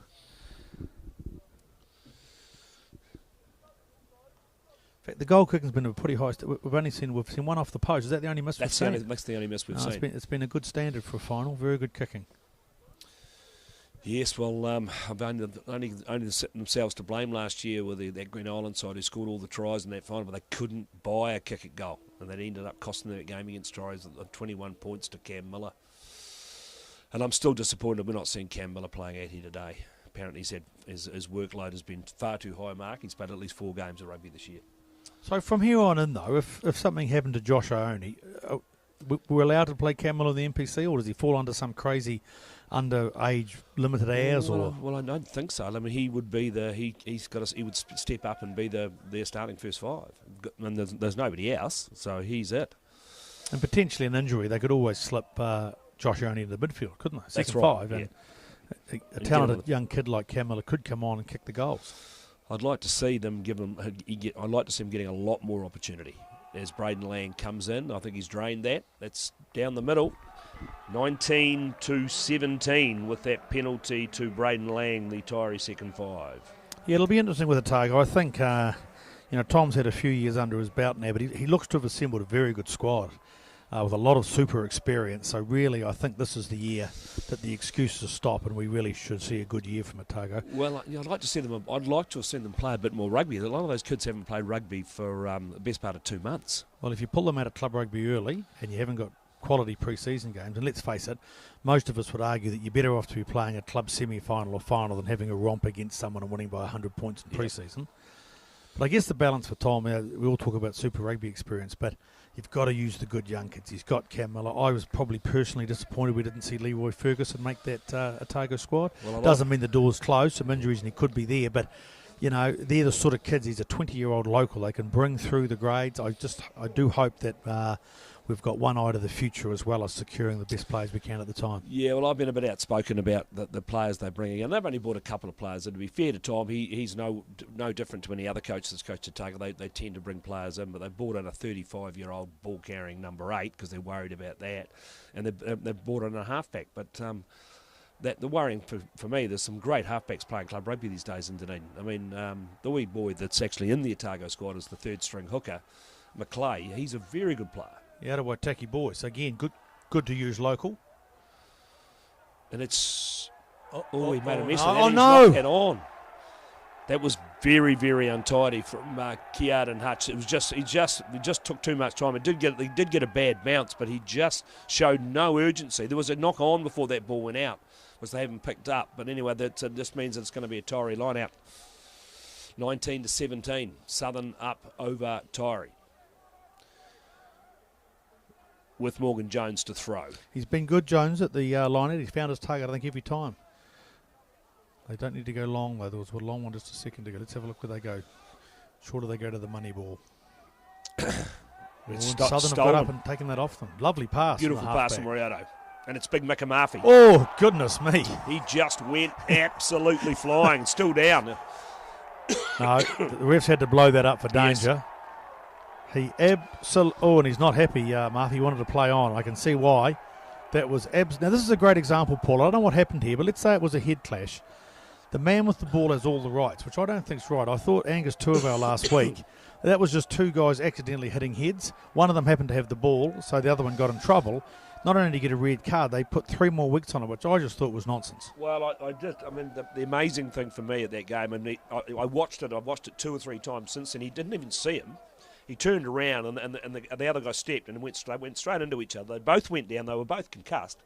They basically dragged poor old Tuivau off on a stretcher. He wakes up in the chain and they said, oh, by the way, you've got a red card. And he turns around and has to go to a judiciary on the Tuesday and gets another 3 weeks. It was interesting. Someone was showing me a flow diagram of the decision-making. And I think at one stage it talks about intent. Well, if he had any intent to make an illegal tackle, I'll eat my hat. He simply came from sort of the blind side. The guy turned and there was an unfortunate head clash. And to me, that's all it was. Well, I think that was, it might have been, I'm just not sure who actually was on the brunt of that, on that brunt of that Micah Murphy run, but he certainly went flying. He's straight back up, though, and they're back into the game. It was a big hit. Big Micah Murphy showing his full power. I think it might have been the winger or the one of the midfield. It wasn't Scott. It was either the second five or the wing. I think it was the right wing, actually. And again, it's Riodo to feed. As we're 12 minutes into the second half, 19-17, Southern over Taieri. Yes, you sort of get the feeling now that, like all finals, it might be the first team to make a mistake, and that's why both sides will be intent on playing the game in the opposition half. We haven't really seen either side looking like mounting an attack from 60 or 70 metres out. Probably the man that might do that, of course, is Mackenzie Hoare. But I think at the moment for both sides, territory would be absolutely crucial. Play it down the opposition half, wait for a mistake. It could be what breaks the game open. And we're finally going to get the scrum underway. Does Mickey Markey come off the back end and have another go here? He does, but he just gets it straight to the wee halfback, and that's not a great pass to Riodo. He's under pressure, but he gets away, does well. Gets it out into the back line, they go wide. Picked up by Dylan Hook, who shrugs off a couple of tackles. Brings it up to halfway. Again, it's the hooker. Oh, that's a big hit too on him, but he fronts up and carries on. Ball comes back. Riodo puts it over the top. Not a good Straight kick. into the hands of Taylor Fittis, though. Taylor Fittis is a knock on there. Referee says we'll come back for the penalty. Offside, Southern. So we saw the discipline was very good for the first half. They're just starting to get tired now. Starting to creep, starting to steal out half a metre. These are the sort of mistakes that can allow Taieri down into your territory. And the educated boot. A very good kick, yep. The educated boot of Caleb Leaf. There's the pressure being built. And this is what Taieri will be looking for. They'll be looking to control this line out. They'll be looking to set that drive. They've already scored one try from a driving line out in the first half. So what do they do here? They've lost a couple of their big playmakers, though, in McNeil and Brady Robertson, but they'll still be looking to secure and go forward from this. I think what they need to see here is Fishley starting to sort of stand up and take some control of this game at number 8 for Taieri. Yeah, look, I think Hutton, Fishley, Ferguson have been big for Taieri this year, and they'll be looking for those boys to bring them home in the last 20. And that's a nice take from Josh Hill, the Otago player. Now, they got the drive going. The ball, the ruck goes down, but he's saying it was just a collapse from the Taieri boys, so it comes back on their side. Not a great pass. Again, referee's got his arm out for a penalty. This could put them in front, and they're looking for a runner. What are they going to do here? Again, they take it forward. They go a yard, go to ground. Well picked up by McEwen. Again, they get the charge on. It's Jones, I think. Ball goes to ground. Ball comes back. No, they're over the top of that. Murphy's over the top of that. I don't agree with that. He was on his feet. And he had all rights to it, I think. Yep, I'm with you all the way. That was a poor call. His first yellow card. From where I'm standing, he was on his feet. He had all the rights. If anything, the Taieri player should have released the ball. And they've called for this. They were immediately one man down. They're down to 7 men, and it's big Murphy. That's a lot of weight out of that scrum. So immediately Taieri and the wee open side calls for that. Leroy Ferguson calls for the scrum.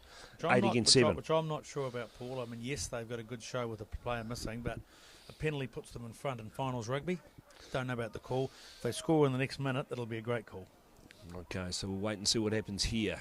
And it's Case O'Neill to feed the scrum. Mitchell Scott calling the shots in that back line. So it's Case O'Neill to feed. It'll be interesting to see how the scrum goes, especially without that big man off at the back in forms of Murphy. So O'Neill feeds the scrum. They start to get the wee roll on here. They've gone forward a yard. And then Southern have held them up. And they go to the back line now. And it's Caleb Leaf standing. Not going too far at all, to be fair, Caleb Leaf. He's still standing on his feet, though.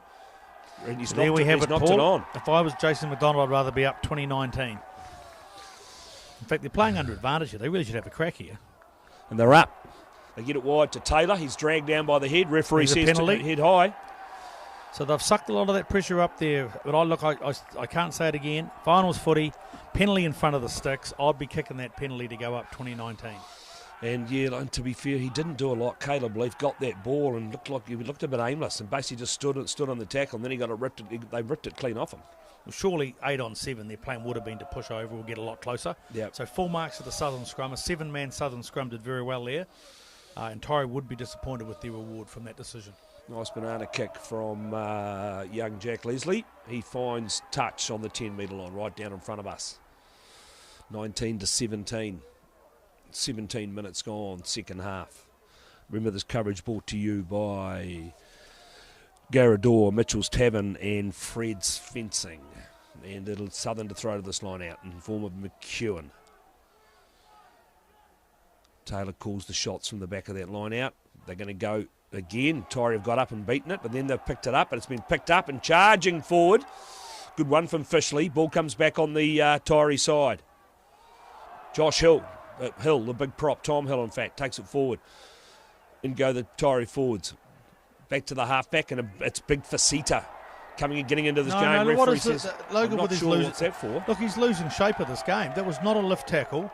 He simply went over the top of him. He's done it. He's a double blow. I think there could be another yellow card coming here. Brandon Hales, he'll certainly add plenty. Well, he's mercurial, let's be honest, Brandon Hale. Anything could happen. The referee's promotions officer. Yeah, look, I thought Withy was reaching for a yellow card immediately, and to me it was just it was an unfortunate fact that he flipped over the man, but at no point was it a lift tackle, and no point did he attempt to lift him off the ground. So what's he calling? He's going to call somebody. Is he going to call somebody out here? He's going to have a chat with. No, he's not. I think he's going to have a chat with Rob Wells as well. I think he's just going to stick with the penalty. I think.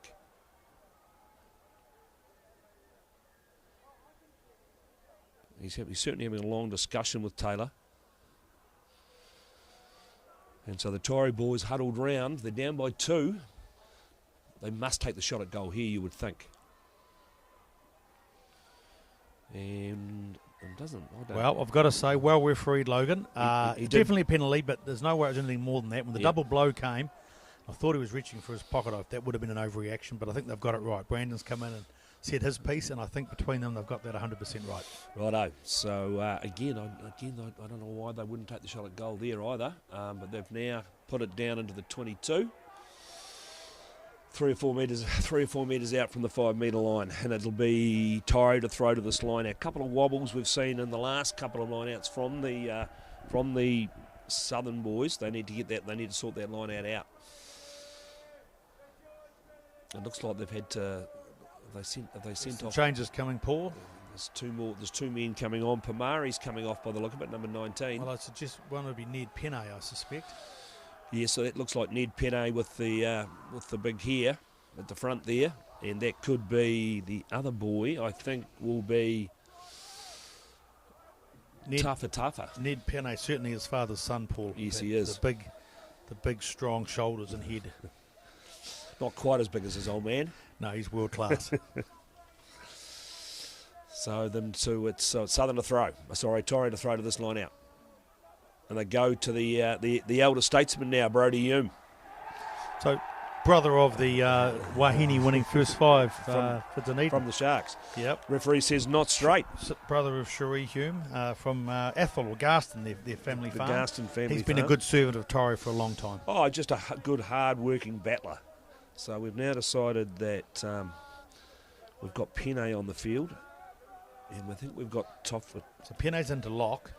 He's replaced. Hynison still there. Yeah, they've replaced Riwu Pamari with Penne. He had a good shift, Riwu Pamari, for a guy that was on the bench to start. Come on after a couple of minutes, and I thought had a very good game for Southern. So I think Mike Mataafa may have left the field too, is he? I'd imagine he would be gone by now, and that will be Toffa, I think, replacing him. Or Tafa, in fact. Ball comes in to Southern. The referee says we've got a indirect penalty. That's a straight arm, I think. It's a full penalty. Oh, it's a full penalty. Yep. He said that... No, so Mika's still there. Let me have a look here. Now, Mataafa's still there. Of course, Mika Murphy's in the bin, isn't he? Yes, Mika He was the man Murphy's that in went the to the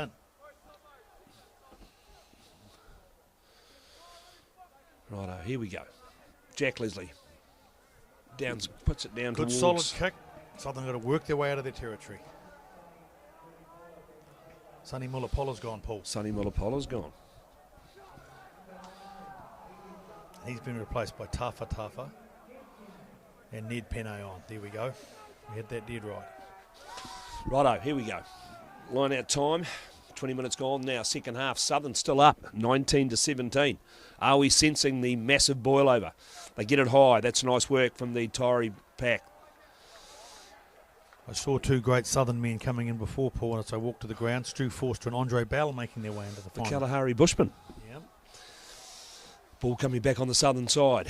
Sorry, on the Taieri side. Tom Hill, the replacement prop. He drags it up towards the 22, goes to ground. Well, the ring is over that. Dwight's all over it like a rash, but it comes back. And again, it's Forsyth, having to play more minutes than he normally would for Forsyth, with his propping partner off on the bench.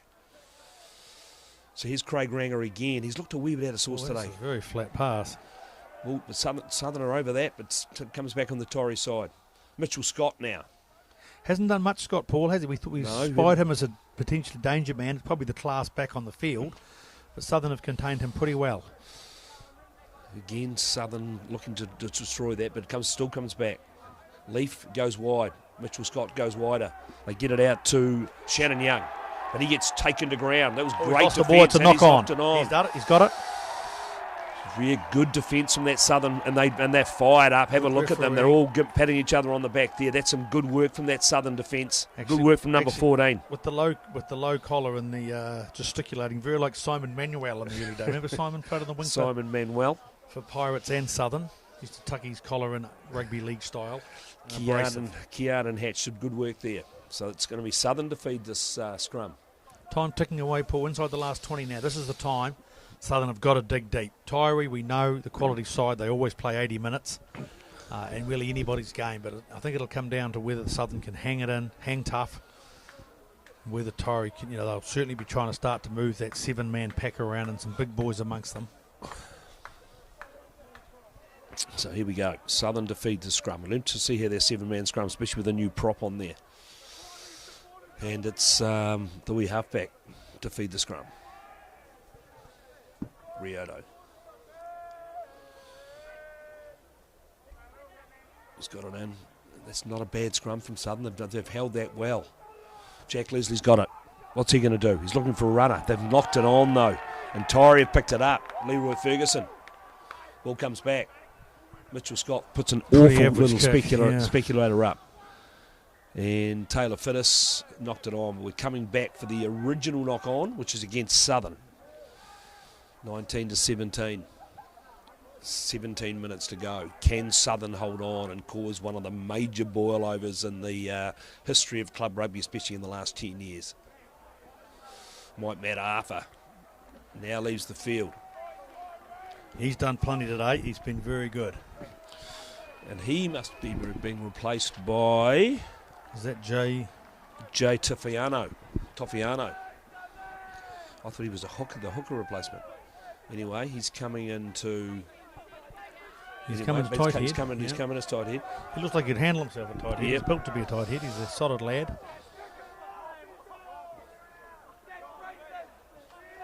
The crowd coming alive, Paul, but you can hear the comments drifting through the microphone. There's some rather bald comments coming through. Very good crowd, though. I'm not sure with the TV camera perhaps being on this side, you won't see the crowd, but a very good crowd in the northern stand. Good scrum. Big hole. O'Neill straight through, looking for a runner, found him. Goes to ground, ball comes out quickly back into the hands of the halfback. They throw it wide, go to ground right on the 22. Where do they go from here? Charging forward goes Brodie Hume. Looking for a runner again, it's Josh Hill. And again, a man who's played for the Melbourne Rebels this year. And here he is, Big Facita. Ati Facita. And again, Brodie Hume. They try to get over the top of him, but again it comes back. Oh, I don't know about that. But yeah, they said they sealed off. So Taieri, a bit unlucky there, but good defence again from Southern. Heard be a ref, eh? It is hard to work out. I mean, we've thought a couple of them have gone either way. And to be fair to Withy, I think that's exactly what's happened. I think calls have gone both ways, but the breakdown is a very tricky. It's a very tricky part of the game for most of us to understand. So Jack Leslie to put in the relieving touch finder, puts it down towards halfway. Good solid kick. Not too many mistakes today from Jack Leslie. He's held up pretty well. 19-17. There's 15 to go. I'm just trying to remember the last time Southern won a final. I think it might have been 2017 where they upset Harbour. Well, I think they scored about 15 to 20 unanswered points in the last 10 to 15 minutes of that game to win. Well done. They've gone to the front of the line out. That's a big pass to Jack Leslie. Mackenzie Hall puts it high. It's straight on. But it did go backwards. Yeah, he said backwards. And there's a nice run from Fittis. Puts a wee kick ahead. Jack Leslie waiting back there to grab that. He's done so. And then gets the roll on. Takes it up over the 10-metre line. It's knocked on that. And a penalty. I'm not sure. Okay. He may have been slightly offside playing that ball, but I actually thought there was actually the Southern guy that kicked that through. Well, I thought it was a knock on before anything else happened. Yeah. So it'll be Leslie to kick away to touch. So this is where Southern would want to camp now for the next 10. Obviously Taieri, same plan. Some more changes. Micah Murphy back on. Back on. Back from the bin, yep. So they're restored to 15. Yeah, this could be a blessing for them, Paul. He'll be fresh. Yes, because 10 minutes rest, he could be just in the mood to play the last 15 out.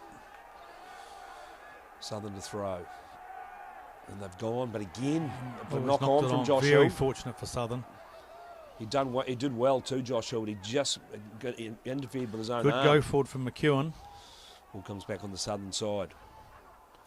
Toffiano. Oh, he kept. Oh, tougher. No, back to the. I'm not sure what that's for. It was a Taieri knock on, I thought, from the line out. It was. Yes, he's come back. He's actually called it now. He's actually called it. Now someone's got Lippy. No, he's called it. And now he's penalised them. So it must have been Tyree's advantage for the penalty to go them. So obviously he's called advantage Taieri play on and then a shepherd in the midfield. Yes. Where Tougher didn't give the pass and was deemed to slide around the back of his player. And it's... That might mistouched, is it? No, he's found touch. Oh. He's found touch. Just on the 22. Not a bad kick in the end from Caleb Leaf. So Taieri will be looking to score here as the clock winds down. 13 to go in the game. Can they win the line out, and can they get some momentum and get inside the 22 and put some pressure on that Southern defence? Again, they go to the back. That didn't look very straight, but he said play on. Shannon Young takes it up towards the 22. Looking for a runner. They found Hume again, the big lock. Ball comes back again. And it's Shannon Young again going forward. Good run from Shannon Young. In fact, it wasn't Shannon Young. It might have been Fishley. Ball comes back on the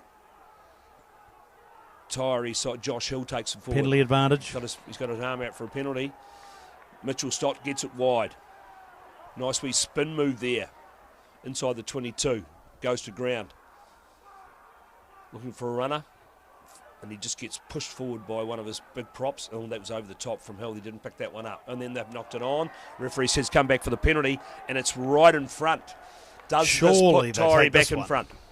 Does this put Taieri back in front? Well, isn't it funny, with 25 minutes to go, or 30 minutes to go, they were turning penalties down that could have given them the lead. Now they're taking the penalty. I think with 10 minutes to go, there's a little bit more panic in the camp than there was 15 minutes ago. But a good decision. Pretty handy. This should give Taieri the lead, and I think maybe a fifth change of lead, Paul. Fifth change of lead, and it's, again, it's Braden Lang to try and put them back in front. And the way he's been kicking today, this should be meat and drink. And Big Forsyth, he's had a good spell for the in the second half. The big prop, he doesn't normally play this long in a game. He's normally a 50-minute man, much the same as Mike Mata'afa. But with the injuries to McNeil and Brady Robertson, he's looks like he's going to go the full 80. He could do with losing a couple of pounds. You probably won't be too worried. So Braden Lang to put Taieri back in front with 11 minutes to go in the game.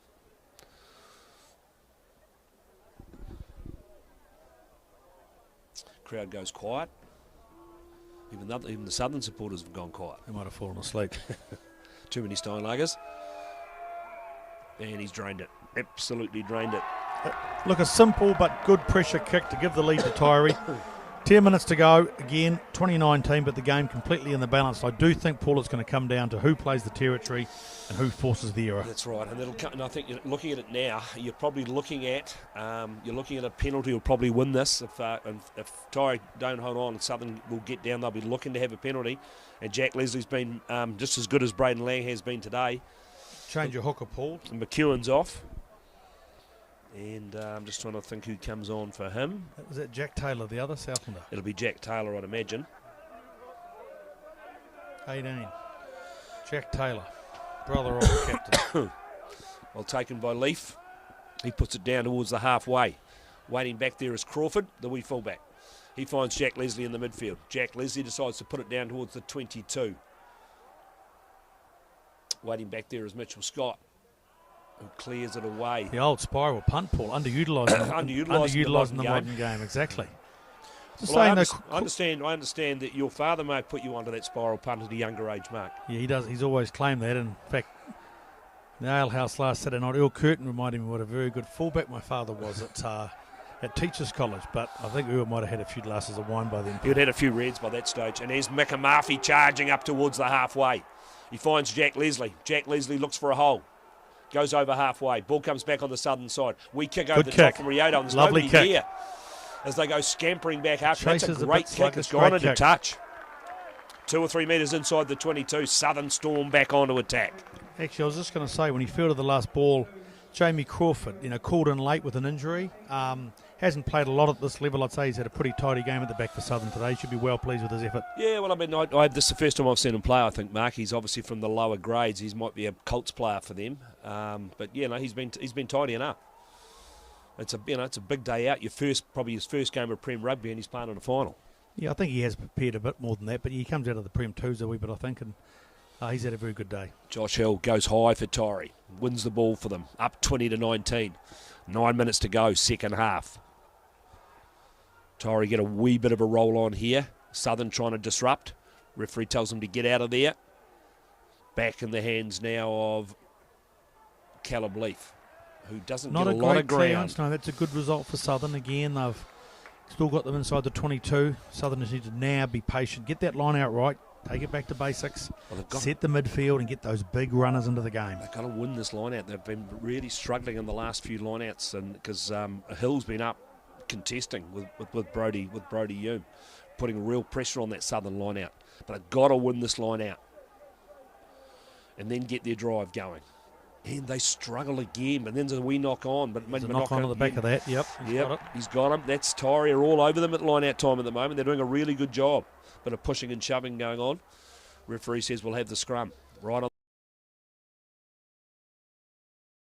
Minutes to go in the game. Can Taieri hold on, or can Southern get their hands back on the ball late in this game? Seeing the lights start to take effect, Paul, you can see the shadows of the players. Will that be a factor late in the game? It should. You wouldn't think so. Of course, they had the start. We've been starting most games at 2:45 in club rugby this year, but to try and get more people here, they decided to move this game to 3 o'clock to enable players from other games to be able to get here to support their prem sides. It's a great idea being here and a good crowd. Taieri's been rewarded with a very good crowd today. Do they play any other finals later in the year, or will they be played around the top qualifying clubs? No, they've made a decision to. We can't play in the stadium because when we're finishing, because that's the same day as Otago are playing. Right. So they're going to try and play most of the finals over at Logan Park and Varsity Oval, and have and run it as a festival of rugby. So why couldn't they play the top Colts game as the curtain raiser? Well, for example. Exactly. No, I think the women's is. I think the women's team is in fact the curtain raiser. Oh, that's fair. But the interesting thing will be, Mark, we could have you might get 1,000 people turning up to me, and there might be 6,000 or 8,000 watching the games out on the back fields. But it's just one of those things. But so that's what they're going to do this year, and it's Hook, the winger, who brings us forward. Taieri will be looking to hold on. Southern will be looking to push their advantage. Bit of a late tackle there. Referee's got his arm out for it. It wasn't that late, to be fair, but he did mook it a bit, Mika Murphy. Ball comes back on the Southern side, looking for a runner. He's found Toffa. He goes to ground. Wee halfback has had a good shift today. There's a wee kick over the hop for Mackenzie Hoare. He's found what he does. He's got it. Has he got pace? Can he score? Can he go all the way? Can Mackenzie Hoare go all the way? No, he's dragged out a yard short. But he's over. Try! Right. The big ring is over. The big number 7, Jordan Dwight, who scored a lot of tries this year. He goes over. All about Mackenzie Hoare. Put the wee kick over. He gathered. He ran, dragged down a yard short. And like all good open side flankers, he was there on the spot, Dwight, and he went over and scored in the corner to put Southern back in front. Well, we've said all day, Paul, it could have been one of the centres that sparked it. Could have been Mitchell Scott, who's been solid all day, but we always knew Mackenzie Hoare. Some days he gives away 2 tries and scores 3. Well, that was a moment of brilliance from him. Well, that could win the shield. That could win the shield for the Mackenzie Hoare, the mercurial Mackenzie Hoare. Remember, he normally plays fullback for this team, and he's had, with their 2 late defections, a couple of big injuries during the week to the midfielders. Mackenzie Hoare comes into fullback, and he just spotted a gap, put the gas on it, got the kick, got the return from the kick, and put them close to the line, and it was Dwight, the open side flanker, went over and scored. 24-19, kick to come from out wide to Jack Leslie. But that was, they'll be sitting there going, there's 5 minutes to go, boys. Where do we go from here? We just need to hold on to it now. What have Taieri got left? They've won the last 2 banners. They were looking for a 3-peat today. But it could be slipping through their grasp. So they need to score a try now, Paul. If this kick is over, will need to be a converted try. Converted try to win it. This could be crucial. An unconverted try, and they'll still be short. Difficult kick, 3 or 4 in from touch. And he's missed it. It's gone away to the right. Well, it's a pretty simple equation with 4 minutes to go. They've got to Taieri must score a try. They've got to score a try. They've charged early, and he's giving them another kick. Unbelievable. Here's some controversy. Shannon Young's charged early, which I think he's unlucky because he actually pulled out of the charge. But Logan Withy's ruled that he charged early, therefore he gets the kick again. What it does do, it soaks up time. Jack Leslie will be looking to take another minute or 2 over this. And time just eats away. So time is not their friend. Probably technically correct, but I think because he pulled out of the charge even before Leslie had moved towards the ball, I think they're a bit stiff there. But probably technically the right decision. So anyway, Jack Leslie gets another go. He's only a couple of metres in from touch, as you can see. If he can put this over, it makes it very, very hard for Taieri to come back into the game. It'll only be 3 minutes to go once he's had this kick. And he might have drained Second that. time might he have has drained nailed it. Absolutely drained it down the middle. Great kick. So try to Dwight conversion to Jack Leslie. 26 to 19. I've just got to say, Paul, that was a brilliant try because we know how quick Mackenzie Hoare is. He chipped, he gathered, and 2 or 3 times he cut wider and wider, and the big flanker still got there. Yeah. So here we go. What have Taieri got left? What have Taieri got left as the ball gets kicked deep into the 22? And that kick hasn't found touch. Pretty average kick. Fitters has got it in the hands of Caleb Leaf. What's he going to do? Hasn't had a great game for me today, Caleb Leaf. Again, Dwight thought he was over that, didn't get it. Ball comes back on their side. There's a nice charge. I think that might have been from Jesse Hutton. Ball comes back again on the Taieri side. That's knocked on. That is a great tackle. Who was that? Just got up. Oh, it's the wee new prop. It's the wee prop. Yep, and that was a great hit. So that was number 16. That was Jay Tofasino, and it was a beauty. Yeah, good work from Tofasino. And there's another Southern man on the field, on the ground on the far side there. 26 to. I've got it. Oh, sorry, it is 26 to 20. I've got that wrong. So tough decisions now for Southern. They've got the ball in hand. Do they kick long and back their defence? Their kick chases have been solid all day, or do they try and suck up the last couple of minutes, keeping the ball in hand? I mean, they can afford to give away a penalty in this half because they're outside the 3 points. I think Leslie will stick with form and try and put the ball down deep into the Taieri territory and back his players to hold Taieri there with a good kick chase. Yeah, I think he just needs to keep playing rugby. They've stopped the clock with 77-21 on the clock on the far side, but I think they've got to keep playing rugby. I think they don't want to shut it down this early. And we've got an injury. I'm just not sure who that is. I'm just trying to look. I'll try and pick that up on the screen. It's not long for Southern to hold on now. Of course, they've got the wealth of experience in the coaching box, so they'll be getting the message out there. The water boy's on there. Jock, he'll be full of messages. He's going off. Whoever he is, he's gone off. It looks like Matty Horn, is it? Matty Horn. Looks like Matty Horn has come on.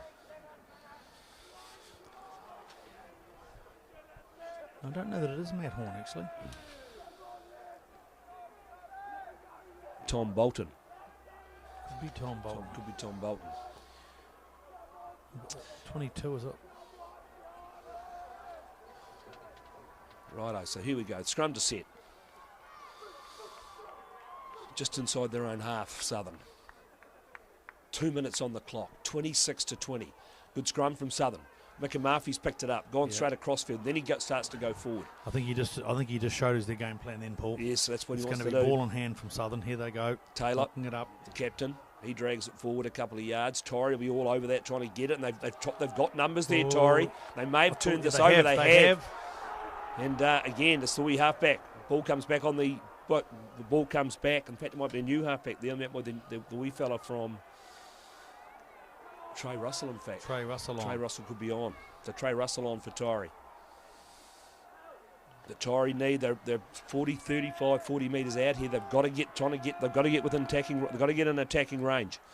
Fishley has been pretty quiet today for me. They've been disappointed for me, the Taieri. We all know they're great players, but I don't know if they've done enough. But again, Paul, you can only do as much as the opposition lets you. You've got to say again, Southern got over the top, but Trey Russell's got it. Tom Hill. You've got to say Mika Murphy, Jordan Dwight, Harry Taylor. They've all been good for Southern. They've all played their part. Trey Russell gets it out. Caleb Leaf, Mitchell Scott, what can he do? But they're all over Mitchell Scott, and he's lost it. He's lost it and knocked it on. Moment. Again, but great Paul, defence. That is not the Taieri we know, is it? No. They shoveled the ball sideways to a man standing flat. You know, it's been a good performance. I'm loath to say that Taieri haven't played to their level because maybe Southern haven't let them. But that's finals footy. It's hard to stay unbeaten for a season. It's not over, of course. There's 1 minute on the clock.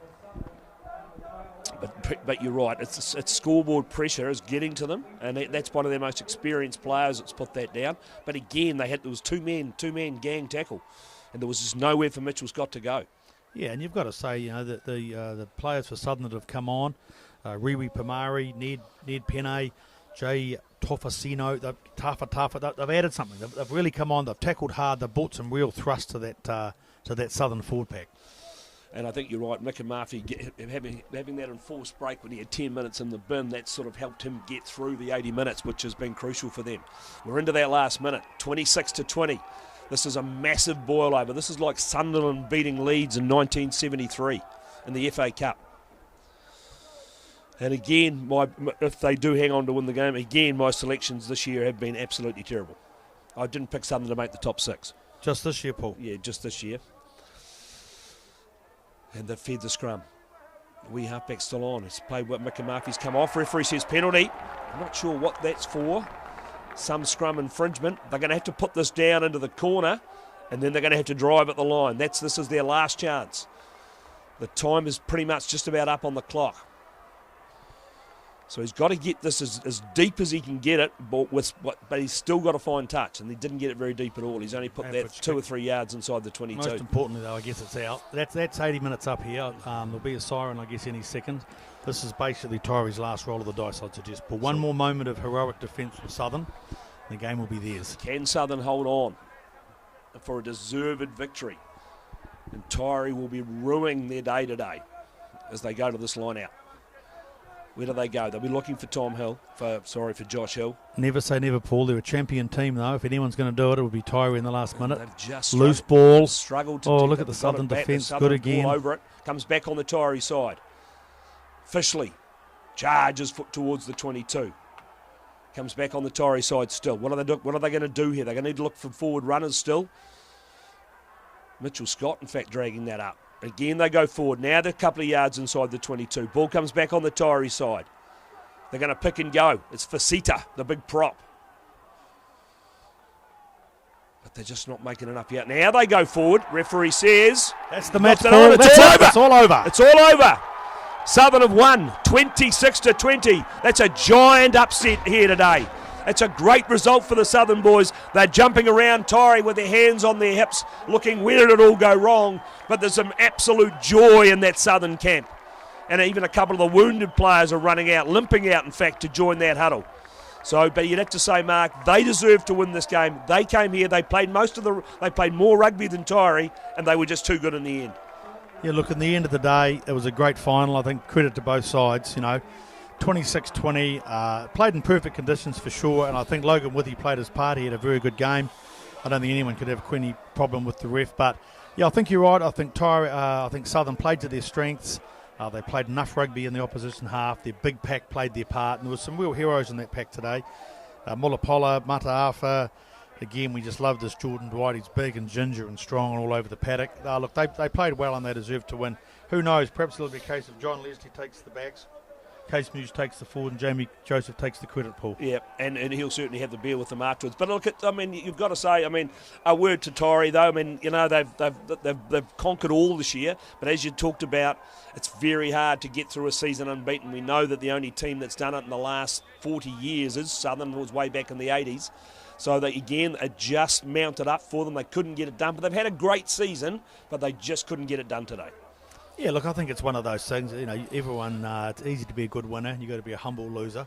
But Taieri have set the standard all year. But to be fair, Southern rose to that standard today, and I don't even think the passionate Taieri supporters could deny Southern today. They came out. They've had some tough times. Southern. They've had some struggling down the grades, and they've had their Prem 2s have struggled to put a team on the field. So John has kept that squad together. They've been massive, and I think it was a fully deserved victory. Yeah, 16-14 at half time, and then in the second half we had Jack Leslie kicking a penalty early for 19-14. Braden Lang for the Taieri's kicked a penalty to make it 19-17, and then Taieri went in front with a penalty to Lang, 20-19. Then we saw the game breaker himself. Mackenzie Hoare set up a try for Dwight, the open side flanker. That was converted on the second attempt from Jack Leslie to make the final score here, 26-20, and to the victors goes the spoils, and today was Southern's day. I see big Mike Reggett down there. Yes, a tear in his eye. It's just looking one of the great days, and that probably just about wraps it up here for the coverage. Just my thanks to Mark Scully and also to Garrador, Mitchell's Tavern and Fred's Fencing. But again, we'd just like to say that Southern have won the final here today. They've won 26-20. They deserve to win, and that's a great result for the Southern club, and they should lift the roof off Bathgate Park tonight. We'll be back with you again soon.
Take it away, Kirby.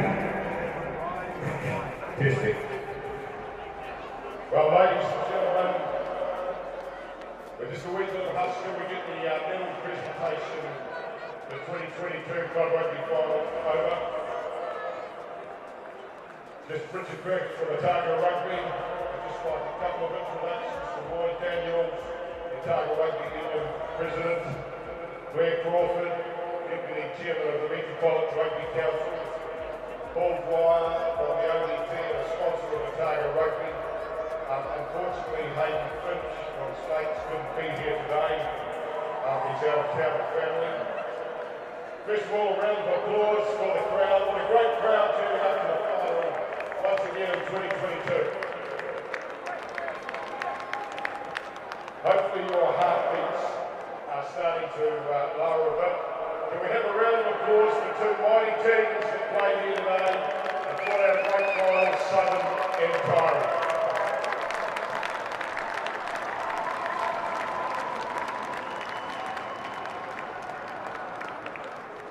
Congratulations to the Southern Premier team on your win. Commiserations to Taieri. They've been here on a number of occasions and this would have been a three-peat, but it wasn't their day today. Can I have a round of applause for Logan Winning, one of the youngest referees going around on a top performance today in Isaiah Hale and Roger Well. Thanks, Logan. Great achievement. Could I just ask the two captains before we do the presentation, can we just have Leroy Ferguson from Taieri and Harry Taylor from Southern come forward and say a few words. Leroy first. Thank you.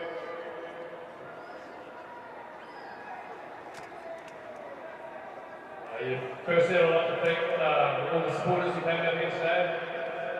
It's awesome to have the full crowd. Secondly, I'd like to congratulate Harry and his team. You boys really gave it to us right from the start. Showed us why you came out, showed us how to play. So congratulations to you guys and yeah, awesome season. I'd like to thank Logan and his team. I think he did an awesome job, mate. So yeah, congrats. I'd like to thank all our sponsors. And yeah, to our boys, keep your heads up. It's been an awesome season. We'll go again next season, so keep your heads up. And yeah, cheers.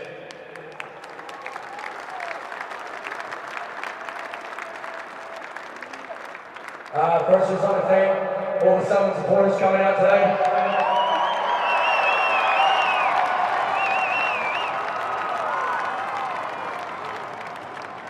Awesome to see so many people here. Also, a big thanks to Otago Rugby and Forsyth Barr Stadium for hosting the final.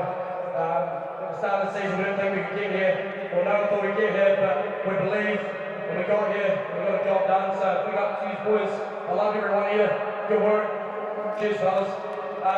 Firstly, I also just like to thank our management, from John to Case, Jamie, Joe, Johnny, Jimmy, Riggy, the whole team. They've worked their arse off this year for us.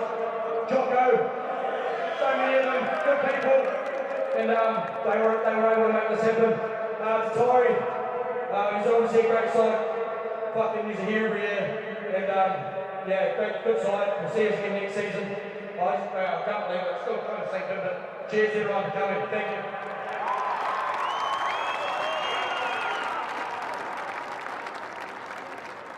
Just before we do the presentations of the medals and the shield for the winning captain there, Roy Daniel, the president, RFU president, proud moment for Roy.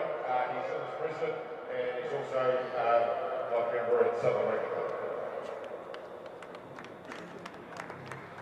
Thanks, Becky. Firstly to Southern, congratulations. And that's a great effort. It was a great game today, and that's a great effort. And to be honest, to be in a position to present this trophy to my own club players this year as president of the union is one of the greatest things I can think of. To Taieri, commiserations. I know you've had a great season, and it must be extremely disappointing to lose the last game.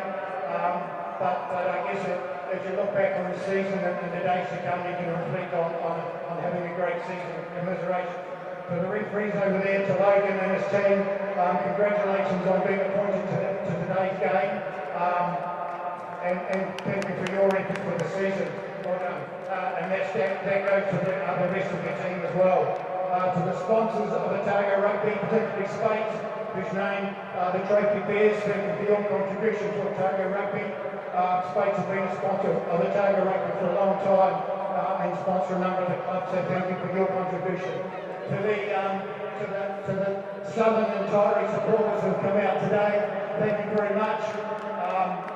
And to the rest of the supporters of the other clubs as well, thank you for your support during the season. Win or fight, I know the players appreciate that support, and thank you very much. So to Southern, have a great night, and go the All Blacks. Yes. Thanks, Roy. Logan, Rob and Brandon, to come forward please and get some medals from Roy.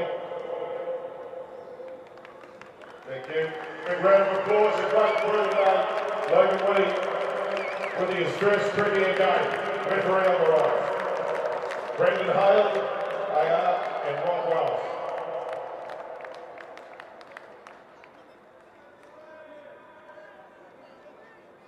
Harry, if you can line up, bring the lads up.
Thank you, ladies and gentlemen, for coming along. That concludes the medal presentation, gel presentation.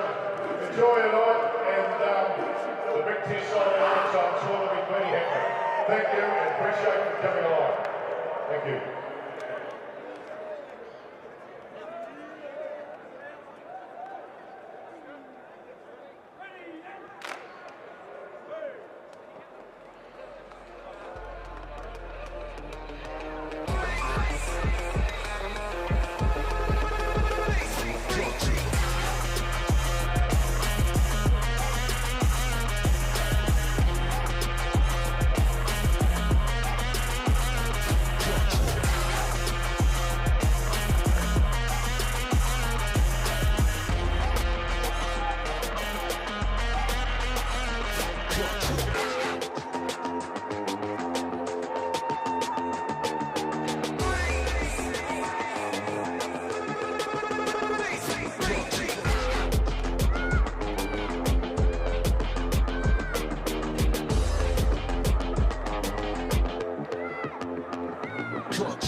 Garrador Dunedin, delivering quality, stylish garage doors in Dunedin for over 17 years.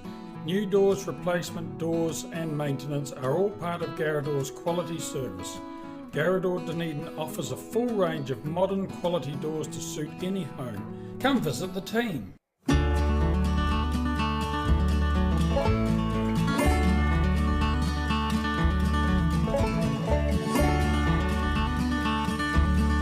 Well, I'm Fred Doherty from Fred's Fencing, based in Outram, just out of Dunedin, and this is just an example of the type of product I do. I sell cattle yards as well, but this is just an example of a use that you can use for my standard panels.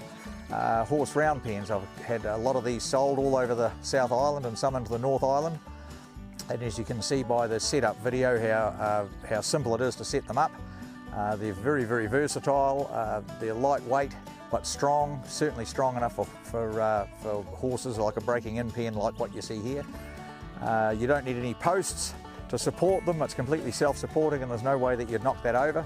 The beauty of it is you can make them any size you want. Because you haven't got posts in the ground, you can make them any size you like and you can adjust it. So if you were working with a certain horse and you wanted a smaller pen, you could just unpin it, take a few panels out and shorten it up to make a smaller pen. So this is typically a size, this is about a 14 metre round pen. Most of the pens I sell are somewhere between 14 metres and 18 metres, which would take, this pen here is 20 panels and a gate. An 18 metre pen is 26 panels and a gate, but you can, the choice is yours. I have made them bigger, I have made them smaller. And the beauty of this is that you can pack this up in the winter when you're not using it, say, or you pack it up, you can mow the paddock, you can shift it to another part of your property, you can shift it to another property. You can use it for pens, you know, in the winter time in a shed or something. And as you can see, we've just got a one swing gate on this pen. You could have one on the other side if you wanted to as well. As I said, the choice is yours. The swing gate is exactly the same size as a panel, so you could shift it over without having to shift your whole pen. You could swap it out with a panel on the other side if you wanted access over there and put the panel back in the place of the gate. The gate, it's 2.2 metres clearance under the top bar, so horses have no trouble going underneath that. And slam catch on it, as you can see. Everything's all hot dip galvanised. Well, I'm easy to get hold of on the phone. I'm no problem to give me a ring. I'm only too happy to have a chat with you to talk you through the process of what you need, or if you've got any questions for me. So, and I've got a good little website with quite a few photos and bits and pieces on it. So that's just fredsfencing.co.nz. You can pick up what you need from my place at Outram, or I can arrange delivery. As you can see, I can just put a round pen on my ute and trailer. I'm always keen to go for a bit of a drive somewhere, so for a little bit extra I can deliver it to your place and help you set it up just like this. So check out my website, give us a ring, and we'll take it from there. So very, very versatile, very cost effective, simple to set up, and everyone should have one.